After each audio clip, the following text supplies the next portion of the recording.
but the Foreign Secretary, William Hague, has urged both sides to seize the chance for peace. The aunt of a Luton man jailed for his part in riots in 2011 says she'll keep campaigning to have his 18-year sentence reduced. Wayne Collins was convicted under the law of joint enterprise because he was with people who took part in the Birmingham riot, even though he took no active part. Yesterday, at the Court of Appeal, he failed to get his sentence reduced. His aunt, Debbie Taylor, says they will keep fighting to get him released. I feel that we have a leg to stand on because, please understand me, and I want everybody to out there that, you know, this could happen to anybody. It's the law by association that needs the guidance. Health experts warn that millions of people in the UK are being given the wrong advice about their ideal weight. The watchdog NICE says the accepted healthy score for the body mass index doesn't take into account that people of African, Caribbean and Asian descent are more prone to heart disease and diabetes than white populations. It suggests a lower BMI score for ethnic minority groups would help identify those at risk. A police campaign is underway in Luton to crack down on burglary. Officers have been visiting people in the Biscot area to give them advice on making their homes more secure. Police Sergeant Pauline Lang says they'll be advising people a number of things. Speak to the occupants about Neighbourhood Watch, Crime Stoppers and Ringmaster. Whilst we're out, we will offer property marking kits, and we will speak to residents about immobilise.com, which is a free security online database where people can register their property free of charge. In football, Milton Keynes Dons lost 2-0 away to Crewe last night. The weather starting off cloudy with some rain, but brightening up with a few showers this afternoon and a high of 8 Celsius. And get the latest news and sport online at bbc.co.uk/3 counties.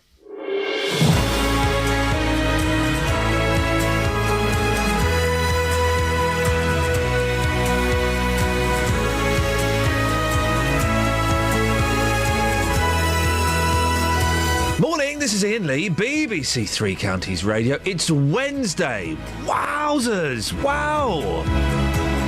The Supreme Court will hand down its judgment on the latest round of legal challenges to HS2. We're asking, protesters, are they wasting their time? Bedfordshire Police are the latest force to announce a burglary crackdown. Burglary crackdown? I thought it was illegal anyway. Are the police wasting their time? And I'll be continuing my efforts to clean up my colleagues' language. I suspect I might be wasting my time. Facebook.com/BBC3CR. Send me a text 81333. Start your text 3CR. Or give me a call. 08459 455 555. Across beds, hearts and bucks. This is BBC Three Counties Radio. We will have the tallies on who swore and how much yesterday. Some shocking stats coming in. Some shock stats. 08459 455 555 is the telephone number. It's going to be one of those days, I think.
Absolutely nothing, Mr. McCartney. Sorry, Sir McCartney.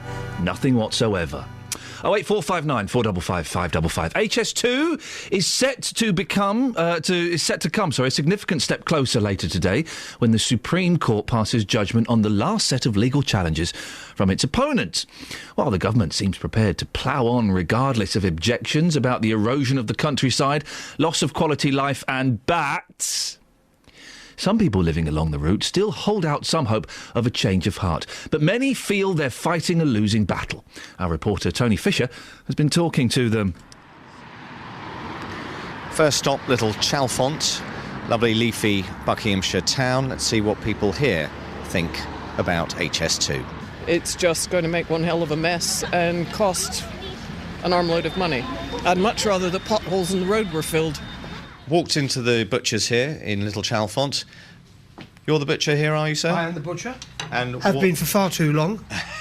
What is your view on HS2? I think it's dreadful. If you want to do anything to a listed building or anything in the Chilterns, right, it can take you an eternity. And now they want to drive a huge railroad through the middle of the beautiful countryside, no questions asked. They've made their minds up that it's going to happen. Well, some strong views here in Little Chalfont. Let's move on to the next stop along the route, Amersham. So, we're in Amersham. So, what do you think about HS2? I think it's lousy, and it shouldn't be allowed. Why not? Because it's an appalling thing. What it's doing is ripping up parts of the countryside and everything, and it is not needed. Hello there, sir. Sorry to bother you. I see you've got a Stop HS2 sticker in your car window. What have you got against it? It's poorly thought out. Every 6 weeks or so we're getting, we forgot to tell you this. We're having a tunnel here. There's more cost. There isn't more cost. And then the latest one was some geezers getting, was it 750,000 a year to run it. So we're in the Cross Keys pub in Great Missenden. I know you're having your lunch, but HS2, have you changed your mind at all ever since this first was planned, or is the strength of opposition still as great as ever, do you think, in Great Missenden? No, I think it's still the same, but I think they're wasting their time and money, because I think it will happen regardless. Well, that's people speaking to our reporter Tony Fisher, who I suspect may have been on a pub crawl. I've just got a feeling. Can we check his receipts? We can speak now to Iain Macaulay from the HS2 Action Alliance. Morning, Iain. Good morning. Iain, it's time to throw in the towel, isn't it? You're clutching at straws. No, absolute rubbish. Your correspondent there mentioned that we're fighting a losing battle. That's nonsense. The trend is clearly for opposition or towards opposition. And it's heading that really got some momentum, not just locally but across the country.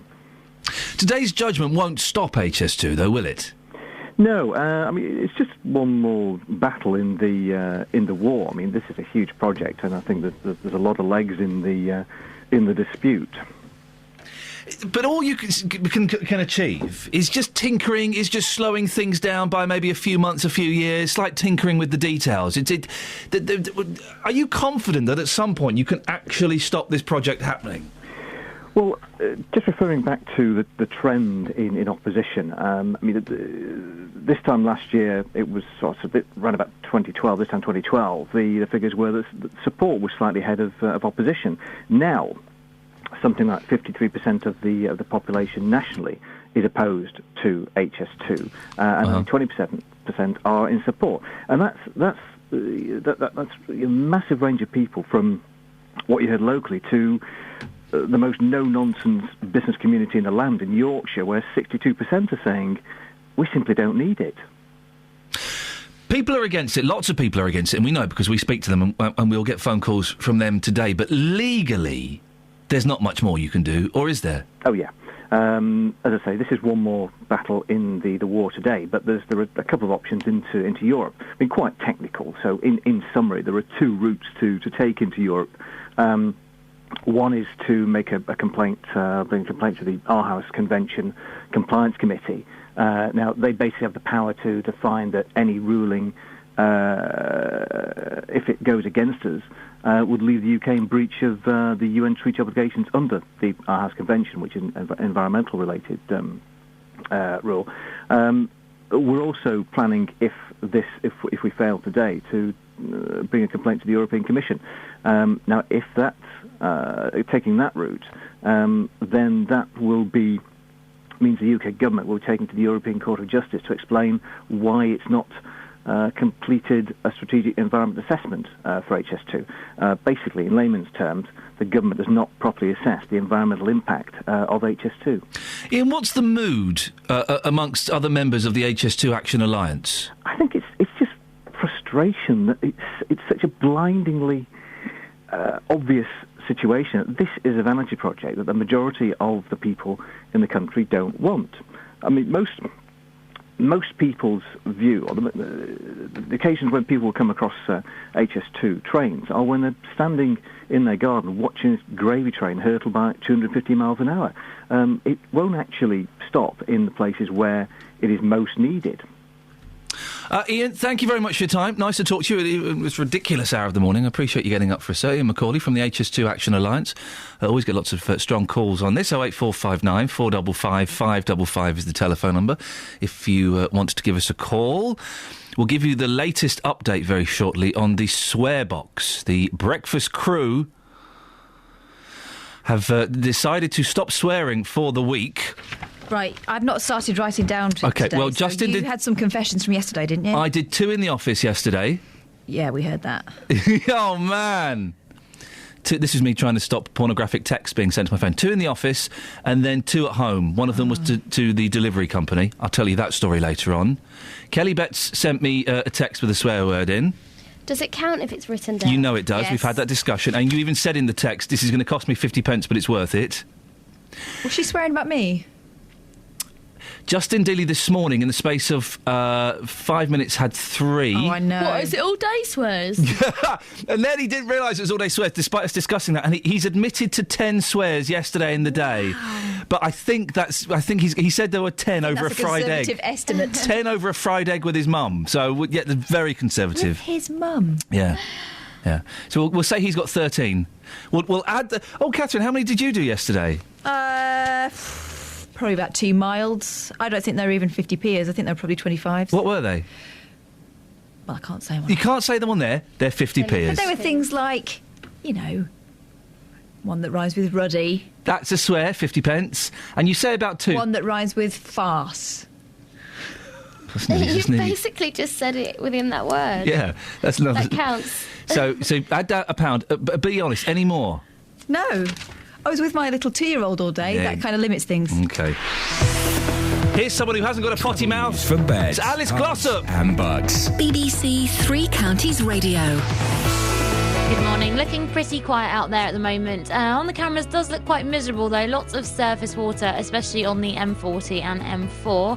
There is some flooding in Tiddington. Sandy Lane is closed between the Oxford Road and Old London Road. I'm Alice Glossop, BBC Three Counties Radio. I've just seen a private tweet I sent to someone. Could you add another 2 swear words on there for me, please? Thank you very much. I'm being honest. I saw a direct message I sent to someone yesterday. This was after the delivery debacle. More on that later. It's 6:17. It's Wednesday, the 22nd of January. I'm Iain Lee. These are your headlines on BBC Three Counties Radio. The Supreme Court will make the final ruling about HS2 through Buckinghamshire today. Police in Luton have begun a crackdown on burglary by advising people how to prevent break-ins. Lock your doors. In football, the MK Dons lost their league match against Crewe last night by 2-0. The weather, rain gradually edging away this morning with sunny spells and showers to follow. BBC Three Counties Radio.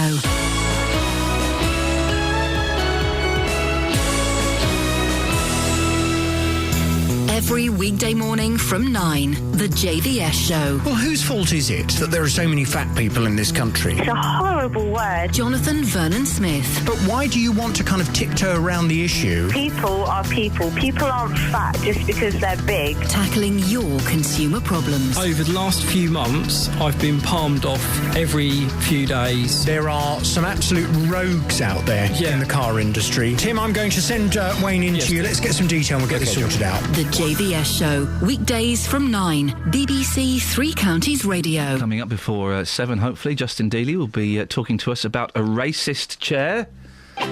08459 455 555. I can't believe I just said those words out loud.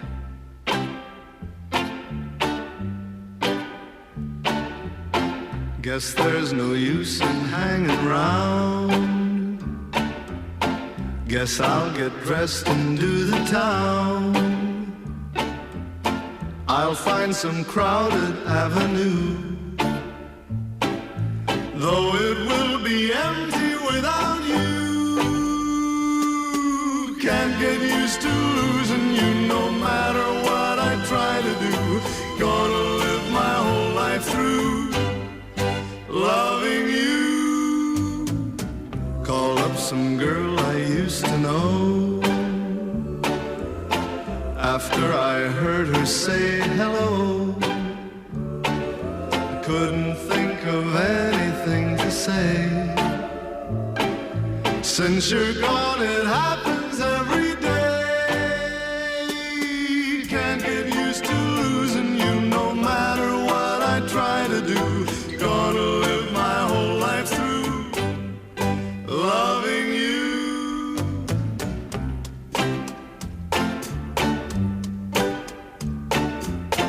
I'll find somebody, wait and see.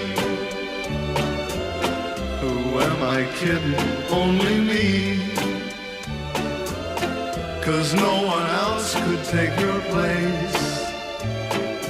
Guess that I am just a hopeless case. Can't get used to losing you no matter what I try to do. Gonna live my whole life through loving you.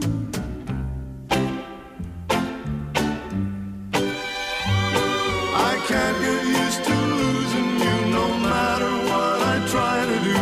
Gonna live my whole life through loving you.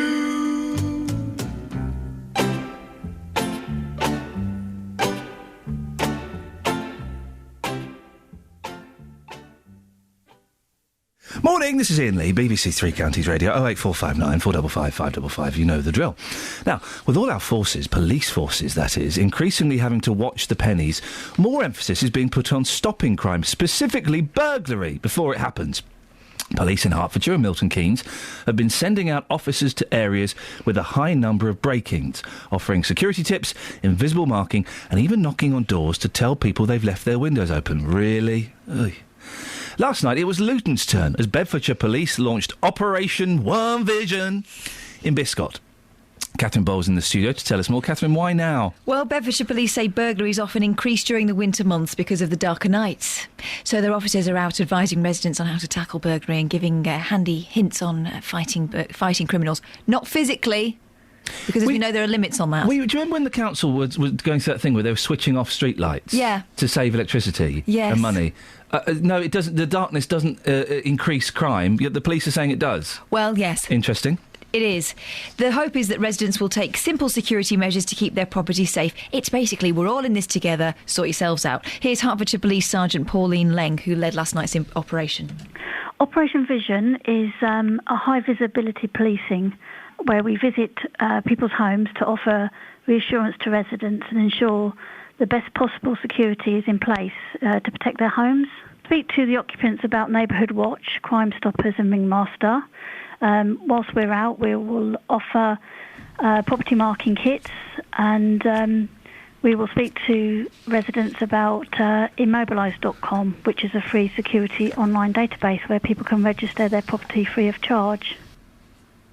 So it's basically just Neighbourhood Watch, isn't it? Lock your doors and keep an eye out. Don't forget to lock things. Well, not quite. I mean, this is an ongoing effort. They were in Leighton Buzzard last month. Don't you remember? Yeah. Our political reporter Paul Scoynes went out with them overnight. Oh. He was quite impressed, actually. He came back feeling like Columbo. Here's why. Sergeant Andy Rivers of Leighton Buzzard Police Station. I'm the neighbourhood sergeant. Well, we're going to go out and we're going to do some proactive policing patrols. As you can see, I'm in plain clothes. I've got two of my officers here, two police community support officers, Scott and Fiona, who are going to be in uniform in a marked vehicle. I'm going to be going out, plotting up, parking on people's drives in areas where burglaries are prevalent, and they're going to be on the periphery. If I identify people that need to be stopped, I will approach them, call in the marked unit to help us out, and we'll go through the stop and search procedures. And why are you looking at this particular area at the moment? Within the last week, we've had a number of burglaries within this particular area within Leighton Buzzard, whereby people have failed to lock their doors properly. And what I mean by that is, UPVC doors, we need to lift the handle and turn the key. If we just lift the handle, then the other locks do not interconnect and the doors can be just opened very easily with a screwdriver. That's why we're there. So people haven't been locking their doors at night? No, not correctly. Obviously, the doors are shut. There is a keep that's obviously connected, but it's not locked properly, and they can be popped open so easily with a screwdriver. The reason for me being out there is to identify people that are acting suspicious, and as far as I'm concerned, anybody walking around that estate at 1 o'clock in the morning is going to raise my suspicion levels. And then I'll review it once I speak to them, whether or not I'm going to go through the stop and search powers, and obviously look for articles that may be used to assist in gaining entry. And from there, if I find something, then they'll be spending a night in the cells. OK, should we go and have a look? Let's do it. It's a nice car, Andy. It's an unmarked vehicle. Yes, I'm very lucky to be driving around in one of our previous drug dealer's car that we seized, Range Rover HSE Sport. It is marked up, but I say at night time you actually can't see the markings because they're not fluorescent, so it does act as a plain car. And who would expect a police officer to turn up in a Range Rover Sport, to be honest? So we've just pulled somebody over there. It was fairly innocent, wasn't it? But why did we pull that person over? We're obviously in an area where burglaries are hot. The vehicle, as you saw, drove past us the other way. I didn't like the look of the gentleman in the car. The car didn't necessarily fit the area. So we've turned round, we've caught up with him, and the back doors have opened and this bloke's got out. I didn't know whether they were going to run or, as it is innocently, he lives across the road. But I've stopped and spoke to him. I've conducted the checks. I'm quite happy about who he is and where he lives. So we've shaken hands and he's gone his own way. Interesting turn of phrase. Why did you stop this guy? I didn't like the look of him. I'm sure that fella, if he's listening, is charmed. Isn't that an amazing power? Well, I mean... But sometimes you do have a sixth sense about people. Sometimes you know when something's not quite right. No, you don't. Yeah, you do. So basically, they're going around saying, lock your doors. Lock up your daughters. Well, it can help if you lock your doors. 08459 455 555. If you got burgled, it was probably your fault then, wasn't it? And also, there are. I know that you know the big old-fashioned doors that have just got a Yale lock on. I know how to pop those doors open very, very easily with a bottle of water. But apparently the modern doors aren't much better. Those UPVC doors really are quite easy to get through. Really? I hear. I certainly know a couple of my neighbours fell foul of that one. They didn't lock it properly from inside. Your burglary stories, please. 08459 455 555. And who's your favourite nun? Call me now.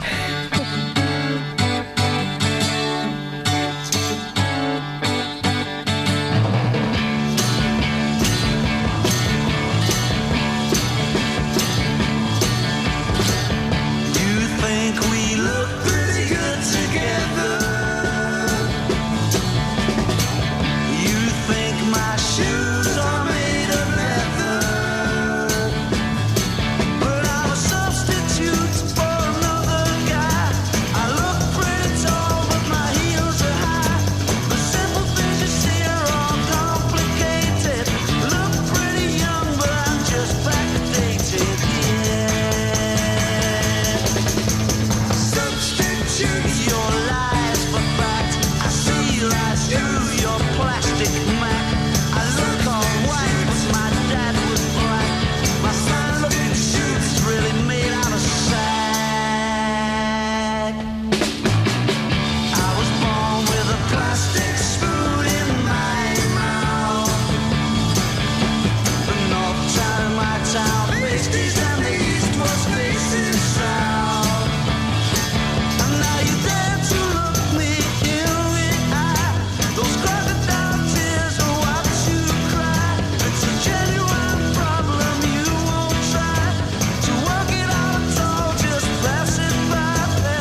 Travel news for beds, cards and bugs. BBC Three Counties Radio. Things building up on the M25, anti-clockwise around junction 25 for Enfield. There's flooding on the Chinner Road between Aston Rowant and Chinner. On the cameras, things looking miserable out there, and there's quite a lot of surface water on the roads. Public transport has no reported problems. I'm Alice Glossop, BBC Three Counties Radio. Across beds, hearts and bugs. This is BBC Three Counties Radio.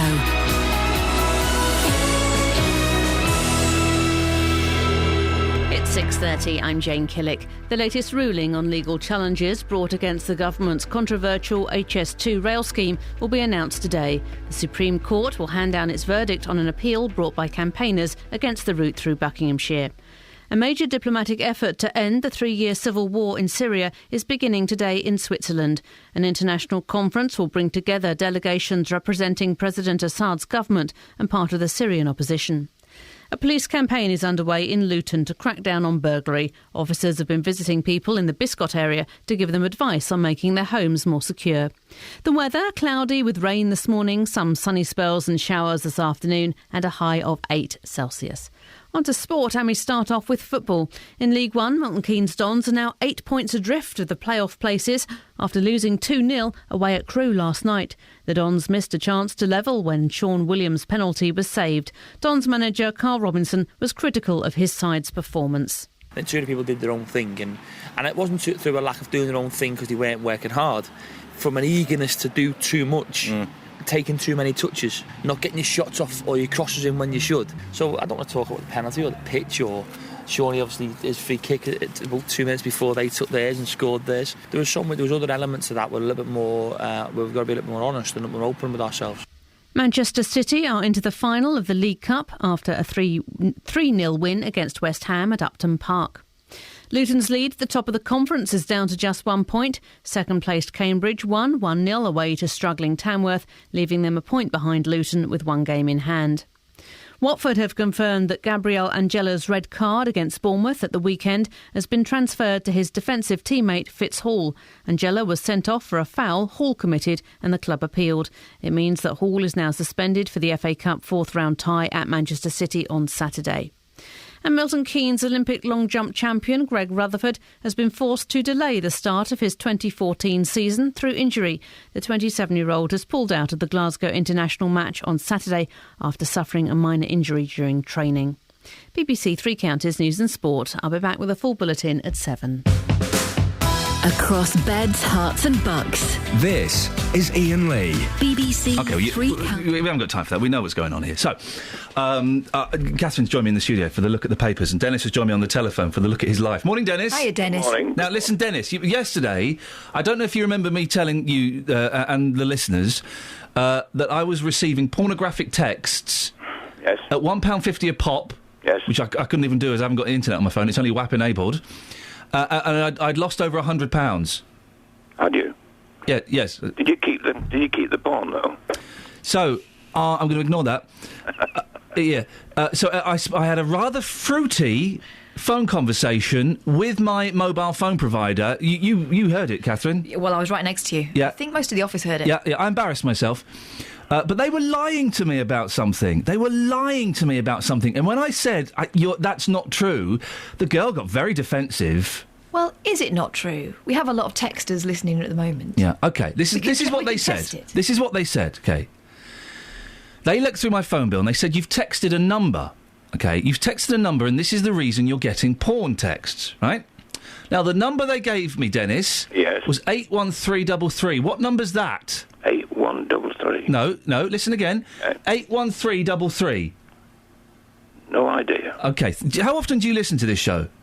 Quite often. Right, Kelly, 81333. What number's that? It's the local radio number. It's us. It's the BBC. If you want to text the local BBC radio, 81333. Now, they said the reason I was getting texts. Texts.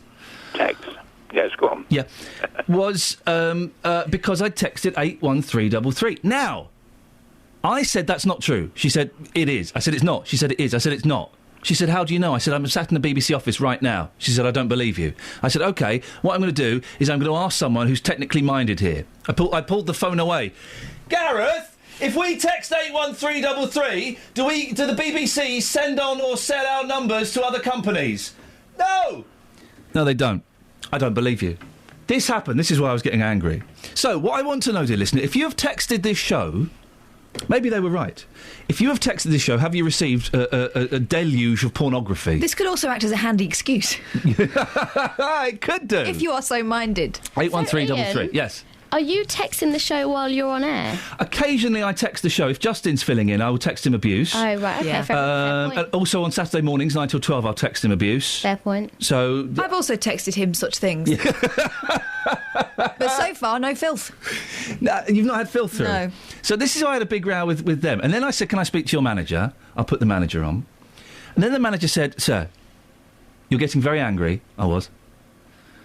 I'm going to put the phone down. I'll call you back in a few minutes. You need to calm down. No way. Got me angrier. So then he phones back a few minutes later. He said, sir, for us to continue this discussion, I need you to be polite and to be calm and to not tell me to shut up. First of all, I've told no one to shut up yet. I said, OK, Gareth, that was his name. I'll do that if you promise to stop patronising me. Oh. Yeah. He said, Sir, I'm not patronising you. That's how he said it. I said, you're doing it just there, Gareth. Sir, if you continue with this tone, I'm going to have to put the phone down again. Stop patronising me. Anyway, we didn't get to a resolution. So that was one thing yesterday. Then get this, Dennis. I'm on a rant now. Sorry, Kath, you might as well go and get some breakfast in. I'll just read the paper, you're right. Get this, Dennis. I've got you. Right, I come home yesterday, about 4 o'clock. There's a note through the door from a delivery company. Sorry we missed you. We've left your package at let's say number 68. Mm-hmm. I live at number 68, Dennis. I wouldn't be surprised. They haven't left a package there. So there's a number on there. So I phoned the number up. Hello, delivery company, can we help you? Yeah, it says you've delivered a package, left it at number 68. I live at number 68, it's not there. Can you give me the tracking order? No, because where the tracking order should be, the driver's written, please collect. Right, OK. Well, let me have a look. He looked, he said, no, you've ordered nothing from us. I said, no, that doesn't matter. A card has been sent from your company saying I've got a package left at my house, I've got to collect it, it's not at my house, what are you going to do about it? He said, well, there's been a mistake, sir. I said, I know there's been a mistake. Where's my package? I don't know, sir. Then there's like a sign. So, right, can you give me the phone number of the actual delivery company? I'm sorry, sir, they don't have a phone number. Imagine that! It's like all of the companies have got together to annoy you. To try and make me swear. Well, it worked yesterday. Three of my swears are because of these incidents. If Jeremy Beadle, may he rest in peace, was still with us, you would be expecting him to pop out. I would. Or Noel Edmonds with a gotcha Oscar. There was none of that. So what I did, I'm not proud of it, I had the phone against my ear, I pulled the phone away from my ear, I was going mental now, I went, you are all flipping nuts! And then hung up. I'm not proud of it, I was furious. Did you get your package? No! I've knocked on all of the doors in my street, apart from one. Not in my street. All of the immediate doors, apart from one, because they weren't in, saying, I'm terribly sorry. No, we haven't got a package for you. So there's one more option. And also I know what it is now as well. It's quite an expensive package. Let's Yes. What do you reckon to that? Well, have you gone back to the company again? Well, they're no use. They're no use. No. Let's put it. Did you order something from them in the first? I didn't order something from that company, but they lease out that delivery company to other companies. Yes. Yeah. Right, fair enough. It's an Xbox One, basically. Yes. Well, that's fair enough. What can you do? I usually go to 118, 180 because of my telephone business, and I can and get a number, or even locate the place. Right. Okay. And go down and kick the front door in. Yeah, we're not going to kick any front doors in. Listen, I feel I've put a bit of a buzzkill on the show. Shall we play some lovely music and come back and be all joyous? Yeah, because I wanted to talk to you about security in the house. Okay. Yeah, okay. No, you should. He's got CCTV in that. Oh, all right, we'll come to you after this, Dennis. Okay. You make me feel so old. You make me feel so young. You make me feel so spring has sprung. And every time I see you grin, I'm such a happy individual. The moment that you speak, I wanna go play hide and seek. I wanna go and bounce the moon just like a toy balloon. You and I are just like a couple of tots running across a meadow, picking up lots of forget-me-nots. You make me feel so young. You make me feel there are songs to be sung, bells to be rung, and a wonderful fling to be flung. And even when I'm old and gray, I'm gonna feel the way I do today, 'cause you make me feel so young. You make me feel so young. You make me feel so spring has sprung. And every time I see you grin, I'm such a happy individual. The moment that you speak, I wanna go and play hide and seek. I wanna go and bounce the moon just like a toy balloon. You and I are just like a couple of tots running across a meadow, picking up lots of forget-me-nots. You make me feel so young. You make me feel there are songs to be sung, bells to be rung, wonderful fling to be flung. And even when I'm old and grey, I'm gonna feel the way I do. You, 'cause you make me feel so young. You make me feel so young. He's quite young, that fella. He's good, isn't he? Yeah, but I'm old and bald. I'm even older than him. Dennis, stay there. Stephen the Milky's called in. Stephen? Good morning. Good morning. You've texted 81333, haven't you? Starting your text 3CR. I have. Have you been receiving pornography? Not at all. Not one. What, you haven't been deluged with filth? Nothing at all. No, alive. I said to this woman, I said, you're not. What you're saying is incorrect. I'm sorry, sir. How you don't know that for sure? I do know it. I'm sat in the BBC. I've asked people. I know. I've got words. I've got some advice for you. Go on, Stephen. Yes. If you're having trouble, there's this bloke, I don't know if you've heard of him, called JVS. He's a good man. He'll sort it out for you. Is he the fella that does the cookery show? I think he does do a cookery. As long as it's got wine in it, yes, he can do it. We'll check it out. Thank you very much indeed. Now, Dennis, what did you want? Right, you were talking about burglary and looking after the house. Yes. Now, these plastic doors, why do they fit them in the... When they fit them, do they tell you that they're not burglar-proof? You know? I don't know. I've not had a plastic door. I haven't. I've got solid wooden doors all the way round. But I did that, Dennis, and I ended up with a door that I had to barrage my way... Well, I couldn't get in, I couldn't get out when it was Security, damp. though. Security conscious. Well, yeah, fair enough. The burglar couldn't get in or out either. Yeah. But in the end, we got a plastic door, UPVC door. Classy. Of the next generation. Oh. Yeah. And they said that they are more secure, but I'm still slightly concerned. I mean, if they're going to get in, they're going to get in, aren't they? Is there anything you can really do? No, if they've got time, yes, they can get through anything. But the thing is, what they'll do is, burglars, they're chancers most of the time. So they'll come and try your door, give it 30 seconds, if they can't get in, they'll go next door. Yep. That's the thing. Yeah. And it seems obvious to me, lock your doors. But if anybody steps into my garden back up front, the lights come on. Oh. Even during the day. And I have a little device which I can plug anywhere in the house, wherever there's a 3-pin socket. And it makes a chirping sound, so I know there's somebody in the garden. What do you mean it makes a chirping sound? It goes...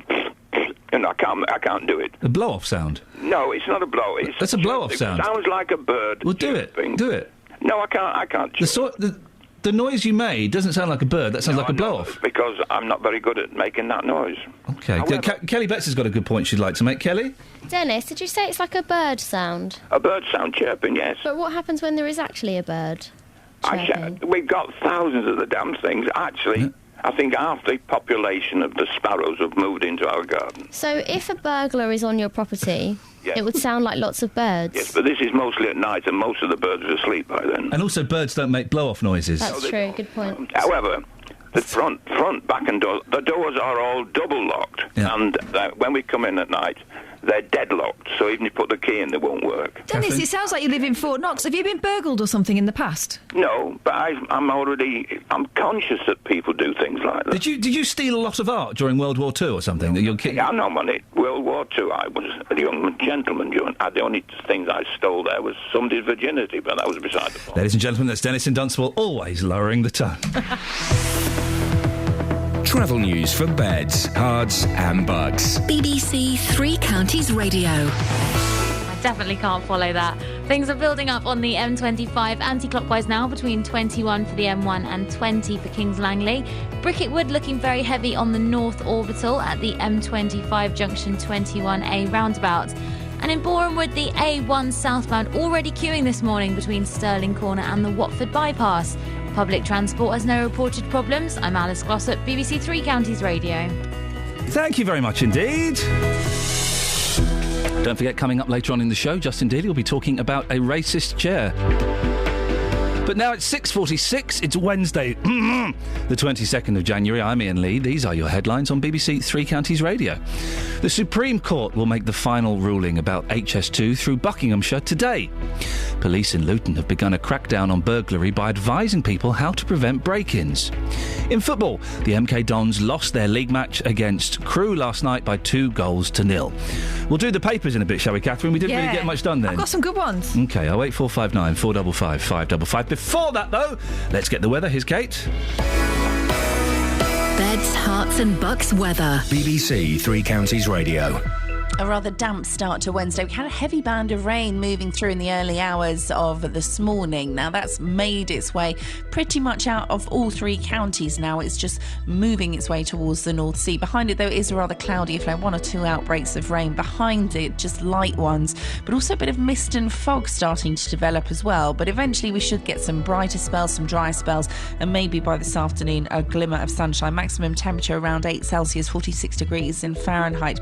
Overnight tonight, we may get 1 or 2 showers at first, but they're going to dry out. We'll get some clear spells, and that's going to allow the temperature to drop down to single figures. Some places perhaps a smidge below, and we could get a sparkle of frost just before dawn tomorrow morning. So dry and chilly start to Thursday, but it's not going to last, I'm afraid. A band of heavy rain moving towards us through the course of Thursday morning, bringing with it maybe a rumble or 2 of thunder. But once that goes out of the way, we'll get some clearer spells and some sunshine tomorrow afternoon. Temperature similar, a touch cooler as the air is coming from a slightly cooler place. 7 Celsius, 45 degrees in Fahrenheit.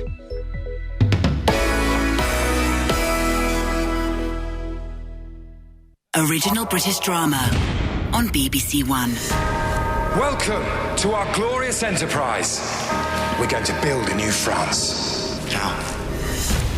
We kill the king and queen. The poor and the dispossessed will rise up and join us. Dark forces are at work in 17th century France. No one outwits Vadim. It's too dangerous. I can do this. Trust me. The king and I should attend mass as planned. She's a very attractive woman. She's not a woman. She's the queen. The Musketeers continues this Sunday night at 9 on BBC One and BBC One HD.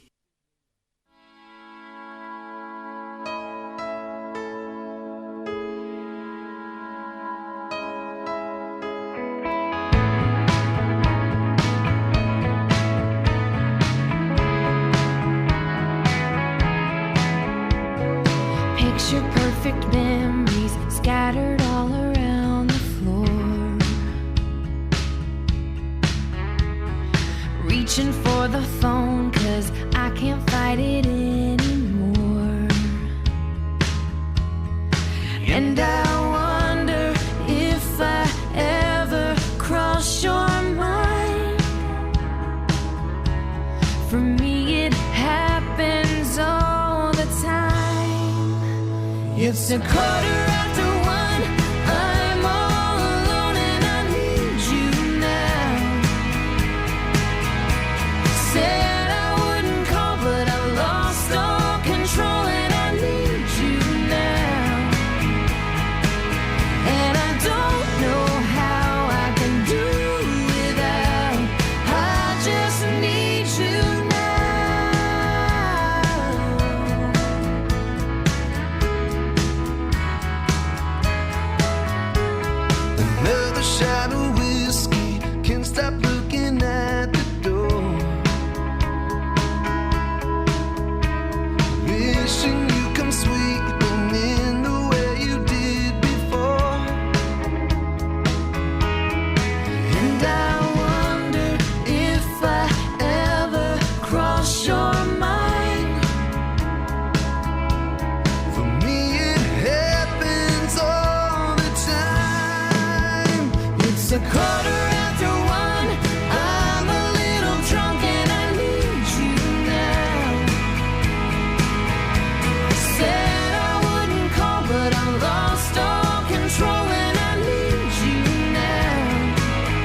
good. I love them. Yeah? I love them. You went on holiday to them.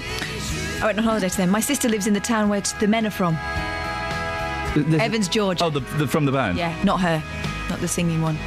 But the men sing too. But not the whole band is from Evans, Georgia. 0845, a bit boring, It's actually. not why I like them, I just think they're good. Bit boring. What? This song? This conversation. Oh. 08459, I'm just using my abort button. The escape pod is I didn't being realise there was one. I might have pressed it about 10 minutes ago. Wow. But it was interesting. You don't have access to it. It's in a very secret place. 08459 455 555. Hey! Papers. TV Doc tests out gay cure. Oh. That's on the page 3 of the Sun Telebit. Yeah. No one found me in the sun yesterday, by the way. There was a photo of me in there. No one looked. Telly Dr. Christian Jessen will undergo therapy to see if it can cure homosexuality. He's the fella that looks at deformed bottoms. Yes. Yeah, he's horrible bodies. You know Ken from Barbie and Ken? Yeah. Dr. Chris Jessen looks like Barbie and Ken if you just squeeze his head a little bit so it goes down. You're saying he's smooth like a ski ramp? I don't know about that. No. The gay medic Inset, What? that's him. Not his name, he's in the picture. Yeah. We'll look at UK and US therapies to see if sexual preferences can be switched for future documentary C4 Secure Me I Am Gay. Abort! Wait. He aims to see if these tactics can be dangerous both physically and emotionally. He's gay and he says he's had gay patients desperately Boring. wanting to be straight. I think that's an hour of television that doesn't really... No. We know the answer, don't we? It doesn't need to be made. But it will be... What's on the front page of The Sun? Because this is a story we've sent Justin. Morning, Justin. Morning, boss. This is a cracking there's story. a picture of Nigel Farage that I can't unsee. Not that one. And there is Abramovich's girlfriend sitting in the most hideous chair I've ever seen. And that's not because I dislike women or dislike black people. I just dislike horrible, tacky chairs that are Describe pointless. it to people. It It's looks being like... billed as a racist chair. You know those rubbish waxwork museums you get abroad where they have to put a label on everything because you can't tell who they are? Yep. Well, imagine one of those waxworks on its back with its legs in the air and a cushion on its backside. So it's a black lady. She's lying on her back. She's got her legs strapped down against her body. She's got no top on. She's got long boots on, long gloves and black panties. And it's a chair. Her backside is a chair. Yeah. It's being described as a racist chair. Because it shows a black woman in a supine position. I'm not convinced. I don't know what you think. I'm not convinced by the race. Sexist, yeah, maybe, although there is apparently a male equivalent. Hideous for sure. Sexist, maybe. Racist? I don't know. It's stupidity, to be quite honest with you. Obviously, you know, Chelsea owner Roman Abramovich, there he is, one of the richest men in the world. He never, ever does interviews. Here we have his girlfriend doing a photo shoot. What idiot came up with the idea? I tell you what, why don't you sit down on this chair? I don't think it's racist. I think it's stupidity. That's my personal view. But what I've done this morning, Ian, I've been talking to members of the black community about this. I've been out with the Sun newspaper. I've been speaking to them to find out what they think. Here's what they had to say. Ronnie, there is the front page of the Sun. Tell us your immediate thoughts. Well, it looks horrible. It looks like a slave. That's how it looks. I don't know what's the deal, but I think obviously it's foolish to agree to that. That's what I think. It's just like a slave-master relationship. That's it. You're saying that person looks like a slave. She's foolish to be sitting on that chair. The key question is, do you think that's racist, that chair? Yeah, of course. Look at it. I think so personally, yeah. But clearly it offends you. Yeah, well, like I say, I think it's quite silly, but I'm not going to allow it because I don't know it personally. I'm not going to allow it get to me. It's foolish, really, yeah. Really, it's really difficult to describe it, but something which is unusual. I think it's fair to say it's very unusual, but when you see that, does that offend you? Do you think that is racist? Not really, yeah. So it shouldn't be on the front page of the newspaper? No. It's a non-story as far as you're concerned? Yeah. I really don't care about this unless it's directed at me or somebody in particular. I don't care, it's just media at the end of the day. I mean, some campaigners are saying this is racist. Do you think that's racist? Oh, it's the 21st century, nobody cares anymore, you know what I mean? It's something small. I know you say nobody cares, but do you think yourself it's racist? It's not directed at me or anybody I care about, so it doesn't really matter to me. I mean, you're right, Catherine. It's a pretty hideous piece of furniture, art. I don't know. It goes to show you can have money but no style.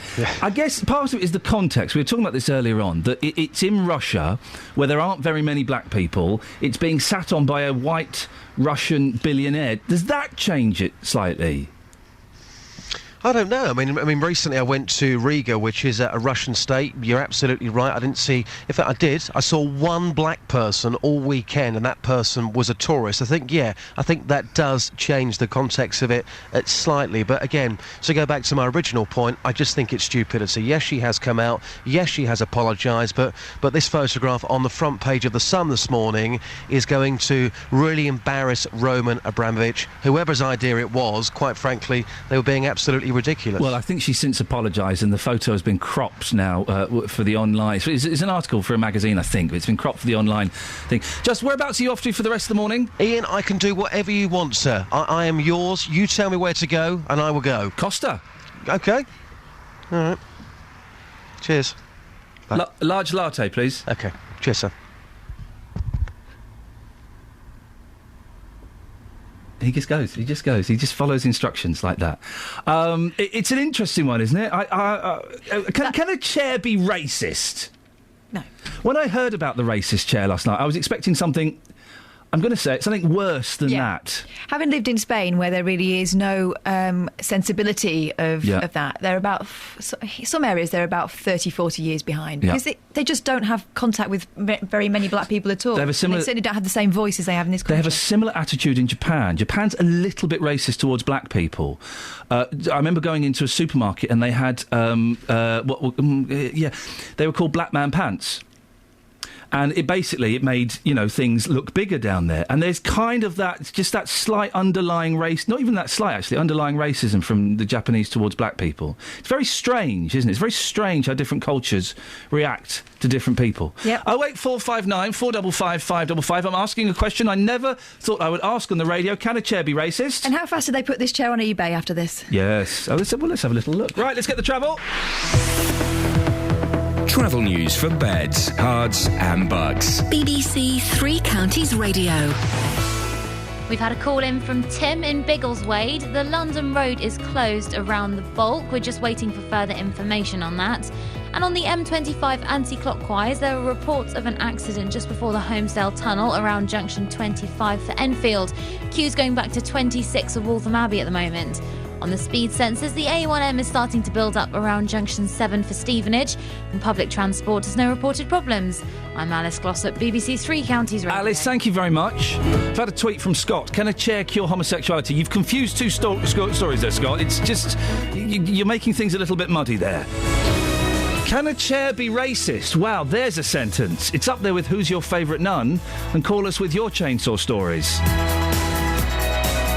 08459 455 555. And if you want to have a whinge about delivery companies, today's the day to do it, really. Local and vocal across beds, hearts and bucks. This is BBC Three Counties Radio.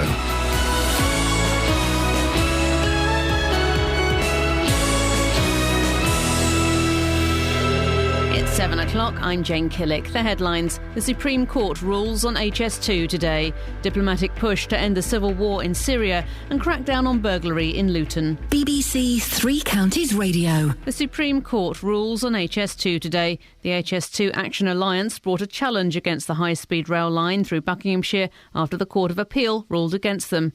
These are the views of some of the people living along the route in Buckinghamshire. It's just going to make one hell of a mess and cost an armload of money. It's poorly thought out. Every 6 weeks or so we're getting, we forgot to tell you this. We're having a tunnel here. I think they're wasting their time and money because I think it will happen regardless. A major diplomatic effort to end the 3-year civil war in Syria is beginning today in Switzerland.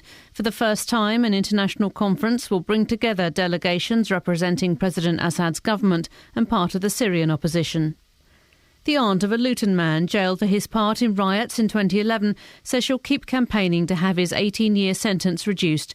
Wayne Collins was convicted under the law of joint enterprise because he was with rioters even though he took no active part. The Court of Appeal rejected his attempt to get his sentence reduced yesterday, and his aunt, Debbie Taylor, says they'll keep fighting. I feel that we have a leg to stand on because, please understand me, and I want everybody to out there that, this could happen to anybody. It's the law by association that needs the guidance. A charity that works to get better education for poorer children has urged the government to delay plans to double the number of free nursery school places. The Sutton Trust says the quality of education at the moment isn't good enough, so the scheme should not be expanded until better teaching is available.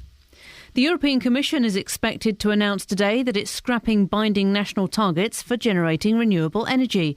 It's planning instead to set a collective goal for the whole of the EU to develop wind and solar power. A police campaign is underway in Luton to crack down on burglary. Officers have been visiting people in the Biscot area to give them advice on making their homes more secure. Police Sergeant Pauline Lang says they're talking to people about a number of preventive measures. Speak to the occupants about Neighbourhood Watch, Crime Stoppers and Ringmaster. Whilst we're out, we will offer property marking kits, and we will speak to residents about immobilise.com, which is a free security online database where people can register their property free of charge. Police are investigating a complaint by the former England footballer Stan Collymore that he was sent a series of racist and threatening messages using Twitter. He's accused the social networking site of not doing enough to stop the abuse. Twitter says it can't comment on individual cases. In football, Milton Keynes Dons lost 2-0 away to Crewe last night. And the weather starting off cloudy with some rain, but brightening up with a few showers this afternoon and a high of 8 Celsius. And get the latest news and sport online at bbc.co.uk/3 counties.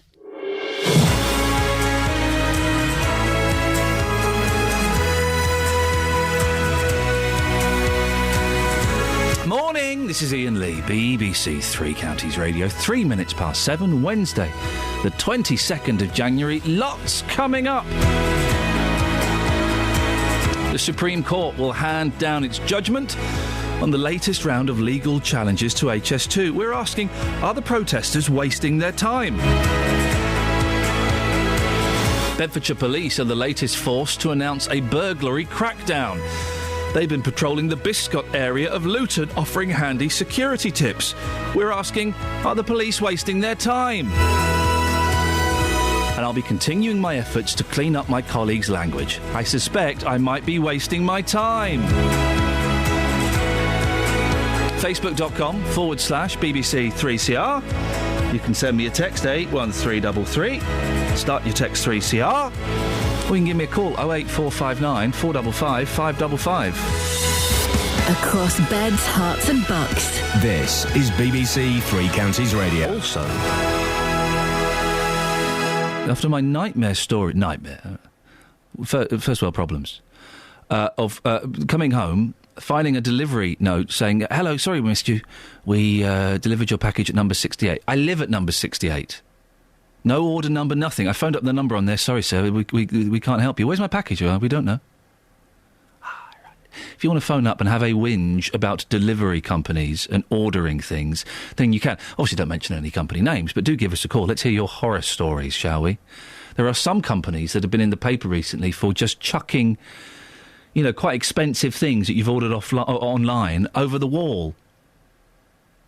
Things going missing. It happens a lot, doesn't it? 08459 455 555. And we'll also give you an update on the swear box. It was an expensive day for some people yesterday. Now, opponents of the HS2 rail project, which runs through the Chilterns, are due to hear a Supreme Court judgment later this morning relating to two of their complaints. HS2 Action Alliance appealed against a Court of Appeal judgment which had ruled against its protest over the decision to go ahead with HS2. One of the many emotive stories to emerge from the rail scheme is the case of the former Bucks postmistress, Elfrida Harper-Tarr, who wanted to sell her home to pay for nursing care, only for the property to be deemed worthless. A prospective local buyer for the old post office building at Thurston was refused a mortgage because the house was valued at £0. After her son, Mike, turned to the HS2 Exceptional Hardship Scheme, a settlement was eventually reached, and we can talk to Mike now. Morning, Mike. Good morning to you. Mike, how stressful was the whole process for you and Mum? Well, it was extremely stressful.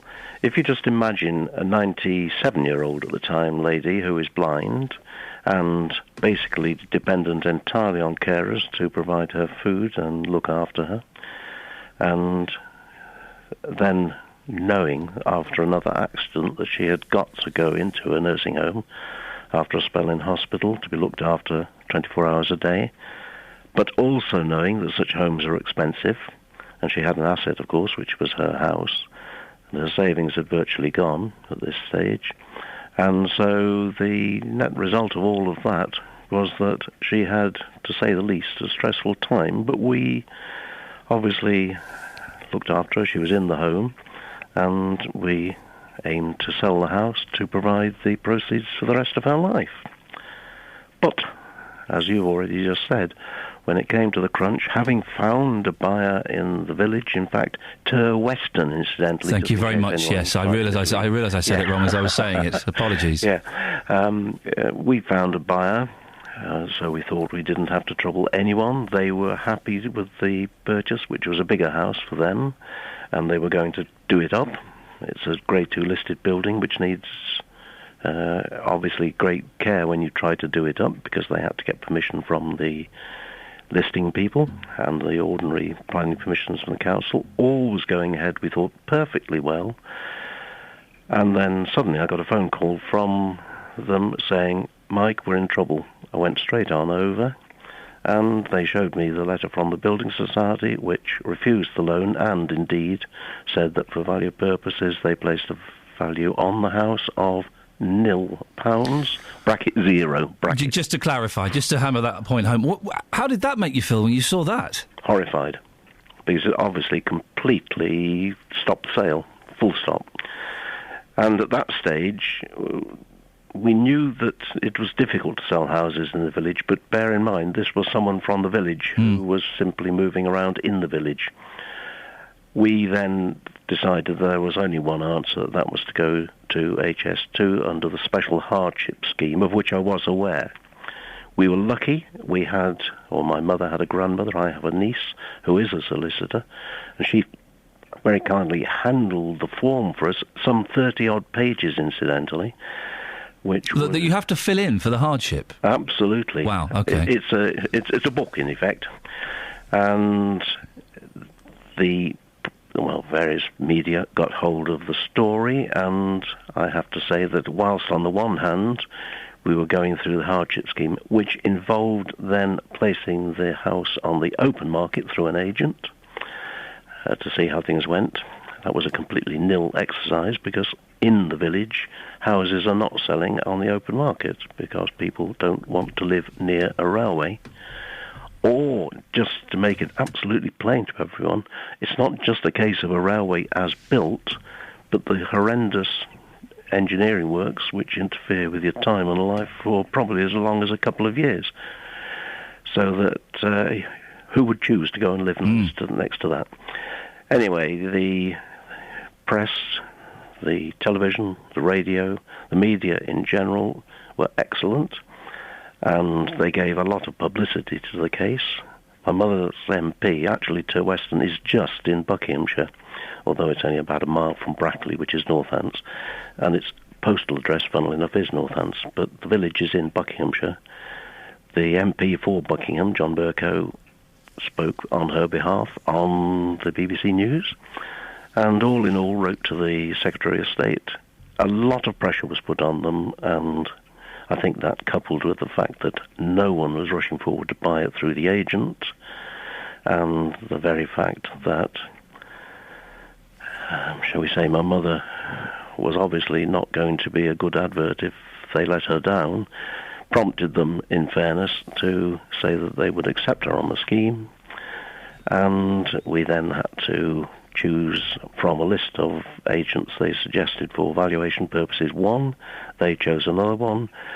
We had to go out to the house, of course, on both occasions, and then they differed by more than 10%. Oh.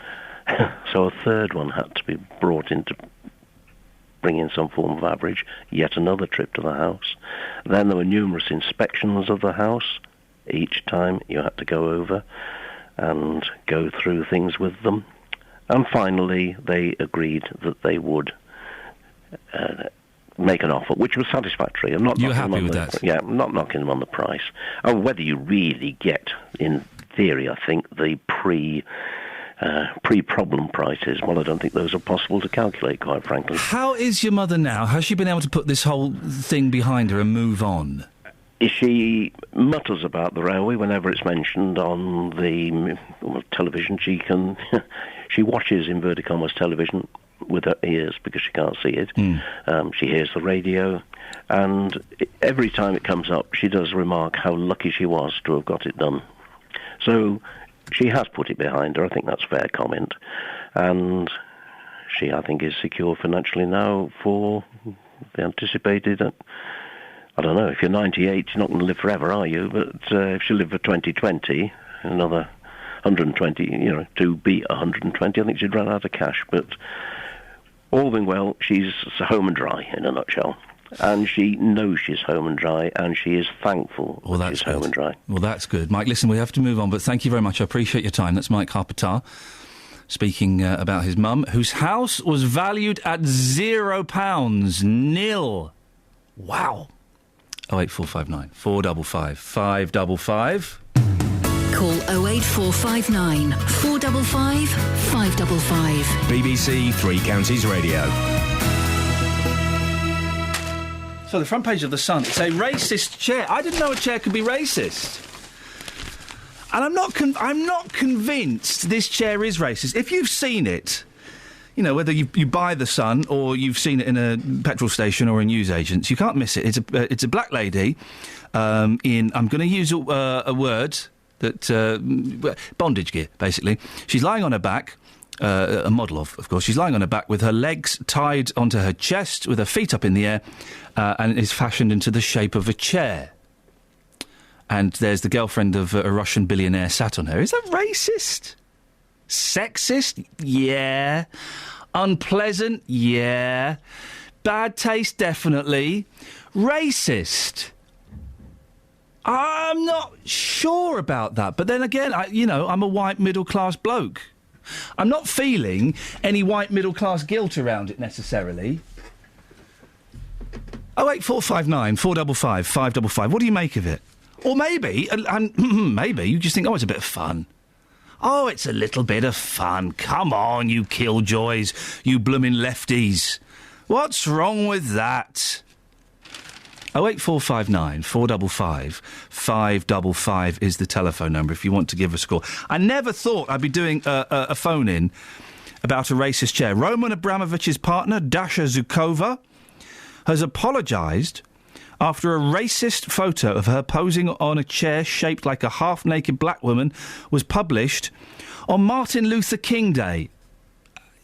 Stretching it a bit, I think, really. Stretching it a bit, Catherine? I think, yeah.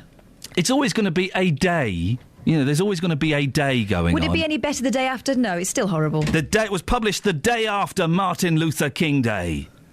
Was published 3 days before Martin Luther King... it's still... Art lover Dasha, 32, said the picture posted online by a Russian fashion blog had been taken out of context. She said, I regret allowing an artwork with such charged meaning to be used. Artwork, that's the thing. 08459 455 555. Have a look at the picture and give us a call with your thoughts. It's 7:15, it's BBC Three Counties Radio. Let's get the travel news now. Here's Alice. Travel news for beds, cards and bugs. BBC Three Counties Radio. In Biggleswade, London Road is closed around Home Court Avenue after an accident. Thanks to Tim for phoning in with the information on that. And the M25 anti-clockwise, reports of an accident just before the Holmesdale Tunnel around junction 25 for Enfield. Queues going back to 26 for Waltham Abbey at the moment. Clockwise, we've got reports of another accident around junction 23 for the A1M. And on the A1M itself, southbound is heavy between junction 3 for St Albans and 2 for Welham Green. Public transport has no reported problems. I'm Alice Glossop, BBC Three Counties Radio. Alice, thank you very much.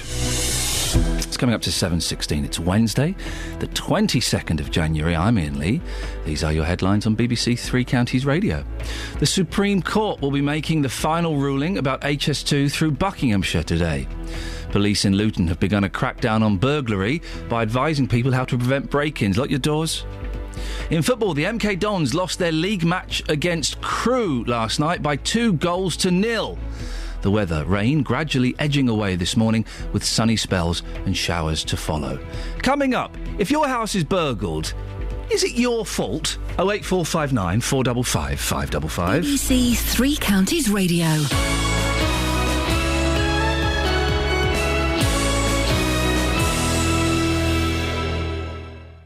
Tomorrow afternoon, I'll be live at the end of an era. Today, the 10th of July, 1963, I declare this town hall open. Bedford's town hall is due to be demolished from Monday. The council have approved plans for major redevelopments across the town centre. I'll be one of the last people in there before it's taken apart brick by brick. I don't see concrete tower blocks as being an attractive addition to Bedford. I'll bring you the history, why it's happening, and what the future holds for the site. Personally, I think any adventure which is going to bring football into town is a good thing. Listen from 3 tomorrow afternoon as I'm live from Bedford Town Hall. Roberto Perroni on BBC Three Counties Radio. Bedfordshire Police have been out talking to people in Luton about ways they can avoid becoming burglary victims. Operation Vision saw the whole of the local policing team visiting residents in the Biscot area, offering security advice and invisible marking. Similar initiatives have been going on in Hertfordshire and Milton Keynes, which would suggest that maybe it gets results. We can ask Chief Inspector Jerry MacDonald from Herts Police. Morning, Jerry. Morning. Now, you tried something like this in October. Yours had the much butcher-sounding name, Operation Stomp. Yes, to stomp it out, to get rid of things. I see. What happened? How did it go? Still running, very successful. It's now part of daily business for me and my teams. We work with local people on a regular basis, virtually every day, looking at opportunities to reduce burglaries, informing them on security measures, but also helping them, deter burglars. So visionary clues to burglars about a house being vacant or vulnerable is dealt with by local cops, but also students from local colleges and sixth forms helping the local community to tidy up gardens, install CCTV cameras, secure the property, get other neighbours on board. Tidy up gardens? What does that do? Visual deterrent. It makes sure that people don't look vulnerable, especially elderly people. So do dirty gardens look vulnerable? It can do. Oh. Feedback is shown from the front. If you look, if a house looks like a vulnerable elderly person's address, they normally get targeted. So what we've been doing is doing exactly what we just said. Can you get some students to come and do my garden, please? If you live in East Hertfordshire, certainly. Yeah, well, let's talk. Let's make it happen. So, what is the advice then? Lock your doors and windows. And just be careful, but look out for others. Operation Stomp has been so successful that if you see somebody knocking on the door, an elderly person's address, and the neighbours keep an eye out for them, they will call us, or they themselves will pop in and say, "Hello, are you all right?" And that makes a big difference. Hang on, Gerard. No one calls the police because they see someone knocking on an elderly person's door. And if we did call the police, we'd get short shrift for wasting their time. No, but if you walked up to the elderly person's door and said, "Are you all right, Mrs. Smith?" But then supposing somebody sees me doing that, and then they go and knock on the door, and it's a long chain of people knocking on the door, and Mr. Smith's going, "Oh, for goodness sakes, get lost." No, it's been really successful for us. Really successful. We had, I'll give you an example. We had about 3 weeks ago, around Christmas, we had a elderly person, an attempted burglary of the elderly person's address. While the suspect was there, the neighbour noticed that somebody who was out of the area had come there. You really realised that this time of day, the elderly person didn't get called, so knocked on the door, and the suspect made off. Somebody else had seen them, called us. The bloke was pursued and arrested and charged. So it's a great success. It works. It sounds like common sense, a lot of these things, though. Why are the police, I don't want to say wasting their time, investing so much time in telling people things that they should know already? Like you just said, it's common sense. It's working together with people. We, in Hertfordshire, to get our ideas from local people. Like I said, we don't do this ourselves. We get local college students. We get sixth formers to help out. How do you know that you can trust these students? We work with them, we vet them, we go forward as part of the courses they're on. Kids who want to go to university need points for their university applications. So voluntary work is one of the objectives available to them. And they're all vetted, are they? And CRB checked and all of the checks that are needed? With us, yeah. How they work with the schools. It's like you're working in a shop. If you're working in Isabel Hospice or another charity shop in Hertfordshire, the kids go out and help and do that. So it's part of that process. It's been so successful. We do about 5 or 6 gardens every week. With the greatest respect, I'm really confused as to why the police. And I know what you're saying about if there's an untidy garden, it might invite criminals. But why are the police bothering with helping tidy up people's gardens, or the police getting students to tidy up people's gardens? Why aren't they? I don't know. Solving crimes and stuff. We are solving crimes. But why are you wasting your time with people's gardens? It seems an odd thing to do.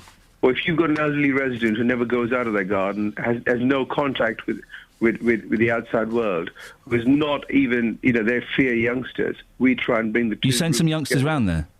It is, yeah. And it works very well. It's amazing how they interact so well. And some of our key messages we try to get to the elderly people about crime reduction, we do it through the schools. So we tell the grandchildren, tell their grandparents.